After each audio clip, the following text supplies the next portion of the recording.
ഒരു വലിയ മനക്കോട്ട കെട്ടിയ മുതലാളിയായിട്ടാണ്. മനക്കോട്ട എന്ന് പറഞ്ഞാൽ നടക്കാത്ത സ്വപ്നങ്ങൾക്ക് എഡിറ്റിംഗ് ആണ് എൻ്റെ കരിയർ എന്ന് തോന്നിയ ഏത് മൊമെന്റിലാണ്? പിന്നെ ഒരു ക്യാമറ എനിക്ക് വലിയ പേടിയില്ലാണ്ടായി. പഠിക്കേണ്ട സാധനങ്ങൾ പാട്ടുകളാണ്. പഠിക്കാൻ ഭയങ്കര മോശമായിരുന്നു. ഗതികേടുകൊണ്ടായതാണ്. ഞാൻ അഭിനയിക്കണമെങ്കിൽ എന്നെ വെച്ചൊരു ഒരുത്തന്നെ സിനിമ പിടിക്കാനൊന്നും പോകില്ല, അല്ലെങ്കിൽ ഷോർട്ട് ഫിലിം പോലും പിടിക്കാൻ പോകില്ല. അപ്പം എന്നെ വെച്ച് ഞാൻ ചെയ്യാൻ വേണ്ടിയിട്ട് ഞാൻ തുടങ്ങിയ പരിപാടിയാണ്. അത് നീ എന്താണ് ശരിയാവാത്തേ? എഡിറ്ററാണ്, VFX ആർട്ടിസ്റ്റ്, യൂട്യൂബറാണ്. ഇതൊന്നും ഒറ്റ പിന്നെ നമ്മൾ ട്യൂട്ടോറിയൽ തുടങ്ങിയപ്പോഴാണ് ചാനൽ വൈറലായി തുടങ്ങി. ശരിക്കും പറഞ്ഞാൽ ഞാൻ എഡിറ്റർ അല്ല. Beat cut, jump cut, transition, match cut, ഈ സാധനങ്ങളാണ്. ഒരാളൊന്ന് തളർത്തിയിട്ട് അതാണ് ഏറ്റവും വലിയ ഉത്തരവാദിത്വം എന്ന് പറയുന്നത്. ഞാൻ 6 വർഷം ക്ലാസിക്കൽ ഡാൻസ് പഠിച്ചിട്ടുണ്ട്. എഡിറ്ററാണ് നമ്മുടെ സെക്കൻഡ് ഡയറക്ടർ എന്ന് പറയുന്നത്. അങ്ങനത്തെ ഡയറക്ടേഴ്സിൻ്റെ സിനിമയാണ് നമ്മൾ എടുത്ത് പറയാറില്ല. ഒരു എഡിറ്റർക്ക് അത് കറക്റ്റ് നമുക്കിപ്പോൾ ചിന്തിക്കാൻ പറ്റുമോ ആ പടം അങ്ങനെ.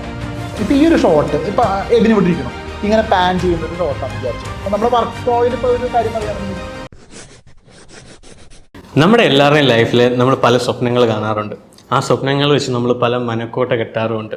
അതുപോലെ ഒരു വലിയ മനക്കോട്ട കെട്ടിയ മുതലാളിയായിട്ടാണ് ഇന്ന് നമ്മൾ കൂടുതലുള്ള Arpit Aravind from Manakkotta. Thank you ഭയങ്കര ഇൻട്രസ്റ്റായി പോയത്. അപ്പൊ അർപ്പിത് ഏട്ടാ, നമ്മള് ആദ്യമായിട്ട് സംസാരിക്കുന്നത് എനിക്ക് 3 വർഷം മുന്നേ ആണെന്ന് തോന്നുന്നു. 3 വർഷമൊക്കെ 3 വർഷം മുന്നേ ഞങ്ങൾ സംസാരിക്കുമ്പോൾ ആദ്യമായിട്ട് അർപ്പിത് ഏട്ടാ എന്ന് പറഞ്ഞാൽ നമ്മൾ തുടങ്ങി. പിന്നെ നമ്മൾ സംസാരിച്ചു വന്നപ്പോൾ ഏതാണ്ട് വീട്ടിനടുത്ത് ചേട്ടനായിട്ട് പക്കത്ത് വീട്ട് പയ്യൻ. അതെ, വലിയ കാര്യത്തിൽ ഞങ്ങൾക്ക് സംസാരിച്ചു. ഒരു മണിക്കൂർ നമ്മളൊന്ന് സംസാരിച്ചു. ആണോ? തുടക്കം തന്നെ നമ്മൾ 10 മണിക്ക് വിളിച്ചു, 11 മണിക്ക് കണ്ടാൽ നമ്മള് കോള് കട്ട് ചെയ്ത്. എന്തിനാ വിളിച്ചത്? വെറുതെ വിളിച്ച് ഞാൻ എന്തോ സംഭവത്തിന് വേണ്ടി വിളിച്ചതെന്ന് തോന്നി. ഞാൻ ഓർക്കുന്നില്ല, പക്ഷെ എനിക്ക് ഓർമ്മയുണ്ട് നമ്മൾ അന്ന് പറയുകയും ചെയ്തു. 1 മണിക്കൂർ നമ്മൾ സംസാരിച്ചു. നമ്മളെല്ലാരും അർപ്പിതേട്ടനെ നോക്കുന്ന ലൈക്ക് ഒരു ഗുരു, ആ ഒരു സംഭവത്തിലാണ്. ഇതിലോട്ട് എങ്ങനെ എത്തിപ്പറ്റി? മനക്കോട്ട ചാനലിൽ അല്ല, ഈ എഡിറ്റിംഗ് എന്ന ഫീൽഡിലേക്കാണ് എത്തിപ്പെട്ടത്. പഠിക്കാൻ ഭയങ്കര മോശമായിരുന്നു. സ്വാഭാവികമായിട്ട് ഉണ്ടാവുമല്ലോ. സിനിമയാണ് മെയിനായിട്ട്. സിനിമ ഞാൻ പോടാന്ന് വിളിക്കുന്നതൊന്നും വിചാരിക്കരുത് കേട്ടോ. ഞങ്ങൾ അങ്ങനെ കമ്പനിയായി, അത്ര ക്ലോസ് ആയി. അപ്പം അങ്ങനെ വരുമ്പോൾ ചിലപ്പോൾ കേൾക്കുന്നവർക്ക് പ്രയാസം ഉണ്ടാവും. അതുകൊണ്ടാണ് സിനിമ എന്നുള്ള സംഭവം കുട്ടിക്കാലം തൊട്ടേ വീട്ടുകാർ, അമ്മ ഭയങ്കരമായിട്ട് സിനിമ കാണുന്നതാണ്. അമ്മയ്ക്ക് പ്രാന്ത. പണ്ട് KTVയിലൊക്കെ ഇങ്ങനെ തമിഴ് സിനിമകളൊക്കെ ഇപ്പം അങ്ങനെ കണ്ടായിരിക്കാം ചിലപ്പോൾ എനിക്കൊരു ഈ ഒരു സംഭവം. അപ്പം അന്നോട്ടുള്ള ആഗ്രഹമാണ് സ്വന്തമായിട്ട് എന്തെങ്കിലുമൊക്കെ ചെയ്യണം. അപ്പോൾ അഭിനയം എന്നുള്ള സംഭവമാണ് ഏറ്റവും വലിയ തീവ്രമായിട്ടുള്ള ആഗ്രഹമാണ്. അന്നോട്ട് കുട്ടിക്കാലത്ത് ഈ അഭിനയത്തോടുള്ളൊരു സംഭവം കൊണ്ട് വീട്ടുകാരൊക്കെ കുറേ കൊണ്ട് നടന്നിട്ടുണ്ട്. നമ്മുടെ ഈ ഒരു കോലം ചിലപ്പോൾ ആൾക്കാർക്ക് ഇഷ്ടപ്പെടാത്തതുകൊണ്ടായിരിക്കാം അവസരങ്ങളൊന്നും കിട്ടിയില്ല. എന്ത് ചെയ്യുമെന്ന് പറഞ്ഞാലും ഒരു രൂപം ഉണ്ടല്ലോ, അന്നത്തെ കാലത്ത് രൂപത്തിന് ഇമ്പോർട്ടൻസ് ഉണ്ടല്ലോ. അങ്ങനെയാണ് ഒരു കാലമായപ്പോൾ സ്വന്തമായിട്ട് എന്തൊക്കെ ചെയ്യാൻ പറ്റും. അപ്പോൾ ആദ്യം എനിക്ക് തന്നെ അഭിനയിക്കണമെങ്കിൽ എൻ്റെ വീഡിയോ ആരെങ്കിലും എഡിറ്റ് ചെയ്യണം. അപ്പോൾ ഞാൻ തന്നെ എഡിറ്റ് ചെയ്യണ്ടേ. അങ്ങനെ ഞാൻ തന്നെ ചെറിയ വെബ് ക്യാമറയിൽ കുഞ്ഞു സംഭവങ്ങളൊക്കെ സോഫ്റ്റ്വെയർ മൂവി മേക്കറിലൊക്കെ ഇങ്ങനെ മെല്ലെ തുടങ്ങിയിട്ട് അങ്ങനെ എഡിറ്റർ ആയിട്ടുള്ള ആളാണ്. അങ്ങനെയാണ് എഡിറ്റിങ്ങിലേക്ക് നമ്മൾ കുട്ടിക്കാലത്ത് കാലെടുത്തത്. അവിടുന്ന് അങ്ങോട്ട് തുടങ്ങി. പിന്നെ അത് ക്രേസായി, ഭ്രാന്തായി, ത്വരയായി, ചോരയിൽ കയറി. എനിക്ക് ഓർമ്മയുണ്ട് അർപ്പിതേട്ടൻ്റെ ആദ്യത്തെ വീഡിയോ കാണുന്നത് പുള്ളി തന്നെ ചെയ്ത ചെറിയ VFX എഡിറ്റ് വെച്ച് യൂട്യൂബിൽ ഇതെങ്ങനെ ചെയ്തു എന്ന് പറഞ്ഞ വീഡിയോസിലൂടെയാണ് അല്ലേ? അപ്പോൾ അതിലോട്ട് എങ്ങനെ എത്തിപ്പെട്ടത്? അതെന്ന് വെച്ചാൽ നമ്മളിപ്പോൾ ഞാൻ പറഞ്ഞില്ലേ, ഫസ്റ്റ് ഞാൻ ഈ എഡിറ്റ് ചെയ്യുന്ന വീഡിയോസ് എന്ന് പറഞ്ഞാൽ അത് കണ്ടിട്ടുണ്ട്. പഴയ വീഡിയോസ് ഒന്നും കണ്ടിട്ടുണ്ട്. അവിടെ തന്നെ തുടങ്ങി ചെറിയ എന്തോ ഷോർട്ട് ഫിലിംസ് ഒക്കെ ആദ്യം ഇട്ടിട്ടുണ്ടായിരുന്നു ചാനൽ. പിന്നെ നമ്മൾ ട്യൂട്ടോറിയൽ തുടങ്ങിയപ്പോഴാണ് ചാനൽ വൈറലായി തുടങ്ങി. അത് കണ്ടിട്ടില്ലേ? അത് വെച്ചാൽ അത് പറഞ്ഞു തുടക്കം. ഞാൻ ശരിക്കും പറഞ്ഞാൽ എങ്ങനെ തുടങ്ങണമെന്ന് പറയും. ഈ അന്യൻ എന്ന് പറഞ്ഞ സിനിമയാണ് എന്നെ ഭയങ്കര ഇൻസ്പയർ ചെയ്തിട്ടുള്ളത്. ഈ അന്യൻ എന്ന് പറഞ്ഞ സിനിമയ്ക്കകത്ത് ആ മുടി ക്യാമറയിലേക്ക് വീണത് ഭൂം ഷക്ക സക്ക എന്നുള്ള മ്യൂസിക് ഒക്കെ ഇല്ലേ, ഈ സംഭവം എനിക്ക് +1 എന്തോ പഠിച്ചത്. എൻ്റെ പ്രായം എല്ലാവരും അറിഞ്ഞിട്ടുണ്ടാവും. അതായത് +1 പഠിക്കുന്ന സമയത്ത് അന്യൻ ഇറങ്ങണേ. അപ്പം അന്യനിൽ ഈ മുടി വീഴുന്നത് ഈ ഒരു സാധനം ഞാൻ എൻ്റെ വീട്ടിൽ അന്ന് എനിക്കൊരു ചെറിയൊരു കമ്പ്യൂട്ടർ അച്ഛൻ മേടിച്ചത്. എൻ്റെ അത്ര കയ്യും കാലും പിടിച്ചിട്ട് മേടിച്ചതാണ്. അങ്ങനെ ഈ വെബ് ക്യാമിൽ ഈ അമ്മമ്മയുടെ തിരുപ്പനെ കഴിച്ചിട്ടിട്ട് ഞാൻ അങ്ങനത്തെ ഒരു സാധനം ചെയ്തു. എടാ അത് അന്ന് അന്യൻ ക്രേസുള്ള ആൾക്കാർക്ക് ആ വീഡിയോ കണ്ടാത്തായിരിക്കും. ഞാൻ ഉണ്ടാക്കിയോണ്ട് പറയല്ല കേട്ടോ. എന്നിട്ടൊരു പടപടക്കാൻ തുടങ്ങി. അത് എങ്ങനെ എഡിറ്റ് ചെയ്തോ അത് ഞാൻ പിന്നെ പറയാം. അപ്പം ആ ഒരു ഇതാണ് ഇതിൻ്റെ ഫസ്റ്റ് സ്റ്റാർട്ടിങ് എന്ന് പറയുന്നത്. അത് കഴിഞ്ഞിട്ട് കുറച്ച് കാലം കഴിഞ്ഞപ്പോൾ കുറച്ചും കൂടെ എഡിറ്റിംഗ് ഒക്കെ പഠിച്ചപ്പോൾ ഈ മൊബൈൽ പഴയ ദമ എന്ന് പറഞ്ഞ ഫോണൊക്കെ അല്ലേ, അതിലൊക്കെയാണ് ഞാൻ ഷോർട്ട് ഫിലിം ചെയ്യണം. എൻ്റെ ഒരു കൂട്ടുകാരുണ്ട് നിഷാന്ത് മോഹൻ, എൻ്റെ കണ്ണൻ എന്ന് പറഞ്ഞിട്ട്, അവനും ഞാനും കൂടെ ഇങ്ങനെ കുഞ്ഞു ഷോർട്ട് ഫിലിംസൊക്കെ ചെയ്യാൻ തുടങ്ങി. റൂമിലൊക്കെ വെച്ചിട്ട് തന്നെ അതിൽ ഒന്നും കൊണ്ടുവന്നില്ലെങ്കിലും എഡിറ്റിംഗ് സ്കിൽസ് കൊണ്ടുവരാൻ തുടങ്ങി. അപ്പം ആൾക്കാർക്ക് അന്നൊരു ഇതല്ലേ ഇതെങ്ങനെ ചെയ്തു എന്നുള്ള സംഭവത്തിലേക്ക് അങ്ങനെ കുറേ സംഭവങ്ങൾ ചെയ്തിട്ടാണ് തുടങ്ങുന്നത്. എറർ, പിന്നെ ഡയറക്ടർ എന്ന് പറഞ്ഞ ഷോർട്ട് ഫിലിം ചെയ്തു. അതൊക്കെ യൂട്യൂബിൽ ഇപ്പോഴും ഇരിക്കുന്നുണ്ട്. അതിൽ കുറേ എഡിറ്റിംഗ് സംഭവങ്ങളൊക്കെ ഉണ്ട്. അങ്ങനെയാണ് ഇത് സ്റ്റാർട്ട് ചെയ്തത്. ഇപ്പം എനിക്കറിയാവുന്ന അർപ്പിത്തേട്ടൻ ഒരു എഡിറ്ററാണ്, ഒരു VFX ആർട്ടിസ്റ്റാണ്, ഒരു യൂട്യൂബറാണ്. ഇപ്പോൾ ചെറുതായിട്ട് ഡയറക്ഷനിലോട്ടൊക്കെ കയറി തുടങ്ങിയിട്ടുണ്ട്. അപ്പോൾ how do you want to be known as? എങ്ങനെ അറിയപ്പെടണം? അറിയപ്പെടണം ശരിക്കും പറഞ്ഞു ഞാൻ പറഞ്ഞില്ലേ, ആദ്യത്തെ ആഗ്രഹം എടാ അഭിനയം. ഞാൻ ഇപ്പം എബിൻ വ്ളോഗ്സിന് അറിയുന്ന 3 കാര്യങ്ങളല്ലേ, ഇതൊന്നും അല്ലേ സത്യത്തിൽ ഇതൊന്നും അല്ല. ഞാൻ പണ്ട് ഞങ്ങളുടെ നിലമ്പൂർ നാടക ട്രൂപ്പിലെ കണ്ടായിരുന്നു. ഞാനൊരു നടനായിരുന്നു ശരിക്കും പറഞ്ഞു കഴിഞ്ഞാൽ. ഞാൻ 6 വർഷം ക്ലാസിക്കൽ ഡാൻസ് പഠിച്ചിട്ടുള്ളൊരു മനുഷ്യനാണ്. ആർക്കെങ്കിലും അറിയോ? അതായത് ഡാൻസറായിരുന്നു. നാട്ടിലേക്കൊന്നും പോയിട്ടില്ല, ചെയ്യുക അങ്ങനെയൊക്കെ ഉള്ളൂ. മെയിനായിട്ട് നടൻ, ഡാൻസർ, അങ്ങനത്തെ രീതിയിൽ ഞങ്ങളുടെ നാട്ടിൽ ട്രൂപ്പുകളിൽ ഡാൻസ് കളിക്കുകയും നാടകം ചെയ്യും. നിലമ്പൂർ കലാക്ഷേത്രം എന്ന് പറഞ്ഞൊരു ട്രൂപ്പൊക്കെ ഇപ്പോഴും ഉണ്ട്. ആ ട്രൂപ്പൊക്കെ അതിലൊക്കെ കുഞ്ഞു കുഞ്ഞി വേഷങ്ങളൊക്കെ ചെയ്ത് അങ്ങനെ ഒരുപാട് നാടകങ്ങൾ ഞങ്ങൾ കുറേ സ്റ്റേജ് കയറിയിട്ടുണ്ട്. മിമിക്രി ചെയ്യുമായിരുന്നു. മിമിക്രി സ്റ്റേറ്റ് പോയിട്ടുണ്ട് ഞാൻ +1 ഇത് ഒരുപാട് എന്നെ പൊക്കണ പരിപാടി പോയില്ലേ. അല്ല അങ്ങനെ അല്ല ഞാൻ പറയുന്നത് വെച്ചാൽ ഇതൊക്കെ കണക്റ്റഡാണ്. അന്ന് ഈ സാധനങ്ങളും സ്റ്റേജിൽ കയറി പെർഫോം ചെയ്യുന്ന ആ ഒരു സംഭവം ഉണ്ടല്ലോ, ആ ഒരു കറ കളഞ്ഞ ഒരു അറപ്പ് മാറിയിട്ടുള്ള ഒരു സംഭവമാണ് എന്നെ ഈ യൂട്യൂബിലേക്കൊക്കെ എത്തിച്ച്. ശരിക്കും പറഞ്ഞു കഴിഞ്ഞാൽ നമുക്ക് പിന്നെ ഒരു ക്യാമറ എനിക്ക് വലിയ പേടിയില്ലാണ്ടായി. നമ്മൾ അത്രയും ജനങ്ങളുടെ മുമ്പിൽ വെച്ചിട്ട് ഓരോന്നൊക്കെ കാണിക്കുന്നതല്ലേ. അപ്പം പിന്നെ അങ്ങനെയാണ് ഇത്. അപ്പം ഇതും ശരിക്കും അറിയപ്പെടാൻ അതല്ലേ ചോദിച്ചത്, നമ്മൾ എങ്ങനെ അറിയപ്പെടണം എന്നില്ലേ. എങ്ങനെ അറിയപ്പെടണം എന്ന് പറഞ്ഞാൽ എനിക്കൊരു നടനായിട്ടാണ് ശരിക്കും ആഗ്രഹം. അത് കഴിഞ്ഞിട്ട് ഡയറക്ടർ ഗതികേടുകൊണ്ടായതാണ്. ഞാൻ അഭിനയിക്കണമെങ്കിൽ എന്നെ വെച്ചൊരു ഒരുത്തന്നെ സിനിമ പിടിക്കാനൊന്നും പോകില്ല, അല്ലെങ്കിൽ ഷോർട്ട് ഫിലിം പോലും പിടിക്കാൻ പോകില്ല. അപ്പോൾ എന്നെ വെച്ച് ഞാൻ തന്നെ ചെയ്യാൻ വേണ്ടിയിട്ട് ഞാൻ തുടങ്ങിയ പരിപാടിയാണ്. അപ്പോൾ അങ്ങനെ എന്തെങ്കിലും ഒരു കലാകാരനായിട്ട് അറിയപ്പെടാൻ ഇഷ്ടമാണ്. ഓക്കെ, ഒരു ഓവറോൾ അങ്ങനെ നമ്മളിവിടെയൊക്കെ ഉണ്ടാവണം. ഇപ്പം ശരിക്കും മനക്കോട്ടെ ഞാൻ ട്യൂട്ടോറിയൽ ആൾക്കാർക്ക് ഇപ്പം ഇങ്ങനെയൊക്കെ പഠിപ്പിച്ചു തരുന്ന ഒരാളിനേക്കാൾ ഉപരി ശരിക്കും പറഞ്ഞു കഴിഞ്ഞാൽ നമ്മളെ തന്നെ 4 ആൾ അങ്ങനെ അറിയുന്നുണ്ടല്ലോ. ഒരു കാലത്ത് എനിക്ക് ഒരു ബാലതാരമായിട്ടൊക്കെ കാണാൻ ഒരു കാലത്ത് ആഗ്രഹിച്ചിരുന്നു, പക്ഷെ ബാലതാരമായിട്ട് അറിയപ്പെട്ടില്ല. അപ്പം ഇത് എവിടെയെങ്കിലും ഒന്ന് ആൾക്കാർ എന്നെ കണ്ടാൽ മതി എന്നായി. അങ്ങനെ തുടങ്ങിയതാണ് മനക്കോട്ടെ. അതായിട്ട് കണക്ട് ചെയ്തൊരു കാര്യം ചോദിച്ചോട്ടെ, ലൈക്ക് അന്ന് വെറും അർപ്പിത്തരവിന്ദ് മനക്കോട്ടയിലെ അർപ്പിത്തരവിന്ദ് എന്ന് മാറിയപ്പോൾ വന്ന ചേഞ്ചസ് എന്തൊക്കെയാണ്? ഒരു ചേഞ്ചുമില്ല. മനക്കോട്ടയിൽ ഇപ്പം എന്താ വെച്ചാൽ ആൾക്കാർക്ക് ഇപ്പം അർപ്പിതരവിന്ദിനേക്കാൾ അറിയുന്നത് മനക്കോട്ട എന്നുള്ള വാക്ക്. ചിലപ്പോൾ ആ വേടിൻ്റെ പ്രത്യേകതയായിരിക്കും. ചിലർ അരവിന്ദേട്ടാന്ന് വിളിക്കും. ചിലപ്പോൾ നല്ല ജനുവും ഭയങ്കര നമ്മളെ ഫോളോ ചെയ്യുന്ന ആൾക്കാർ മാത്രമേ അർപ്പിതേട്ടാന്ന് വിളിക്കുന്നുള്ളൂ. മനക്കോട്ട എന്ന് പറയുന്നത് വലിയൊരു എന്താ പറയുക, നമ്മളൊരു പേര്. ഒന്നാമത് മലയാളത്തിൽ അങ്ങനത്തെ ഒരു വാക്ക് നമ്മുടെ ആയതിൻ്റെ ഒരു സന്തോഷമുണ്ട് ശരിക്കും. ഇപ്പോൾ എവിടെയെങ്കിലുമൊക്കെ പോകുമ്പോൾ കുറേ ആൾക്കാർ വരുന്നുണ്ടായിരിക്കും, സെൽഫി എടുക്കാൻ. അങ്ങനെ ആൾക്കാരില്ല, വരുന്നുണ്ട്. അതിൻ്റെ ഒരു മാറ്റം എന്ന് പറഞ്ഞാൽ അത് സന്തോഷം.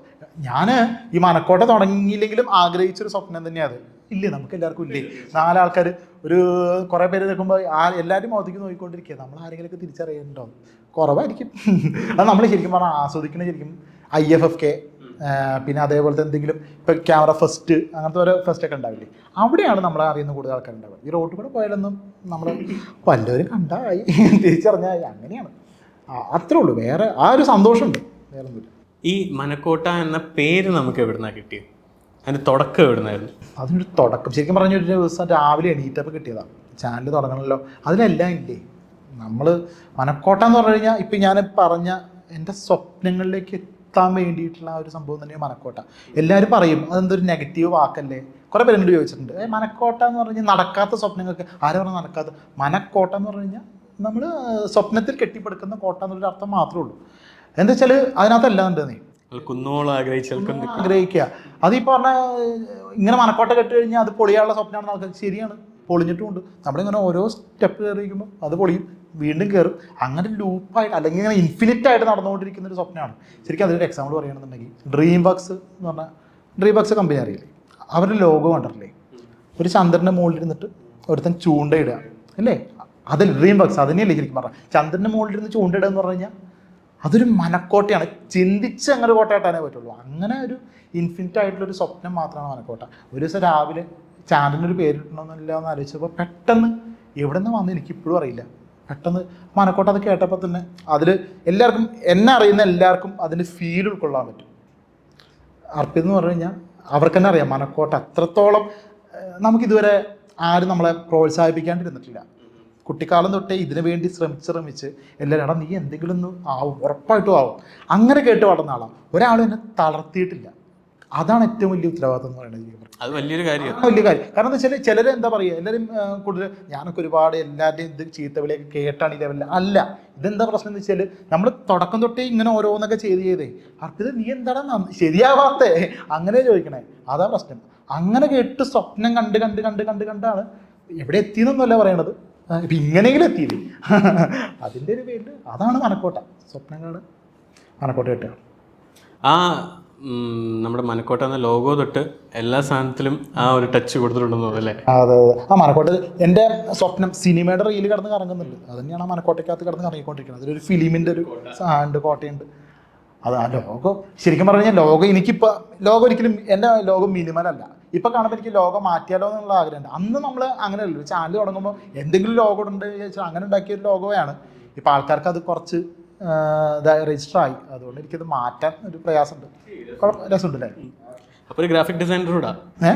ഗ്രാഫിക് ഡിസൈൻ എനിക്ക് അങ്ങനെ പറയാനൊരു പ്രയാസമാണ്. ഓക്കെ, എന്നെക്കാൾ നന്നായിട്ട് ഡിസൈൻ ചെയ്യിപ്പോൾ ഞാനൊരു എക്സാമ്പിൾ പറയുക വെച്ചാൽ ഒരു ചില പോസ്റ്റർ ഇപ്പം എൻ്റെ കൂട്ടുകാരൻ ഇവിടെ വന്നിരിക്കുന്നുണ്ട്, നമ്മുടെ അസോസിയേറ്റ് ശരത്ത്, അവൻ എന്നെക്കാൾ നന്നായിട്ട് ഗ്രാഫിക് ഡിസൈൻ ചെയ്യുന്നത് എനിക്കറിയാം.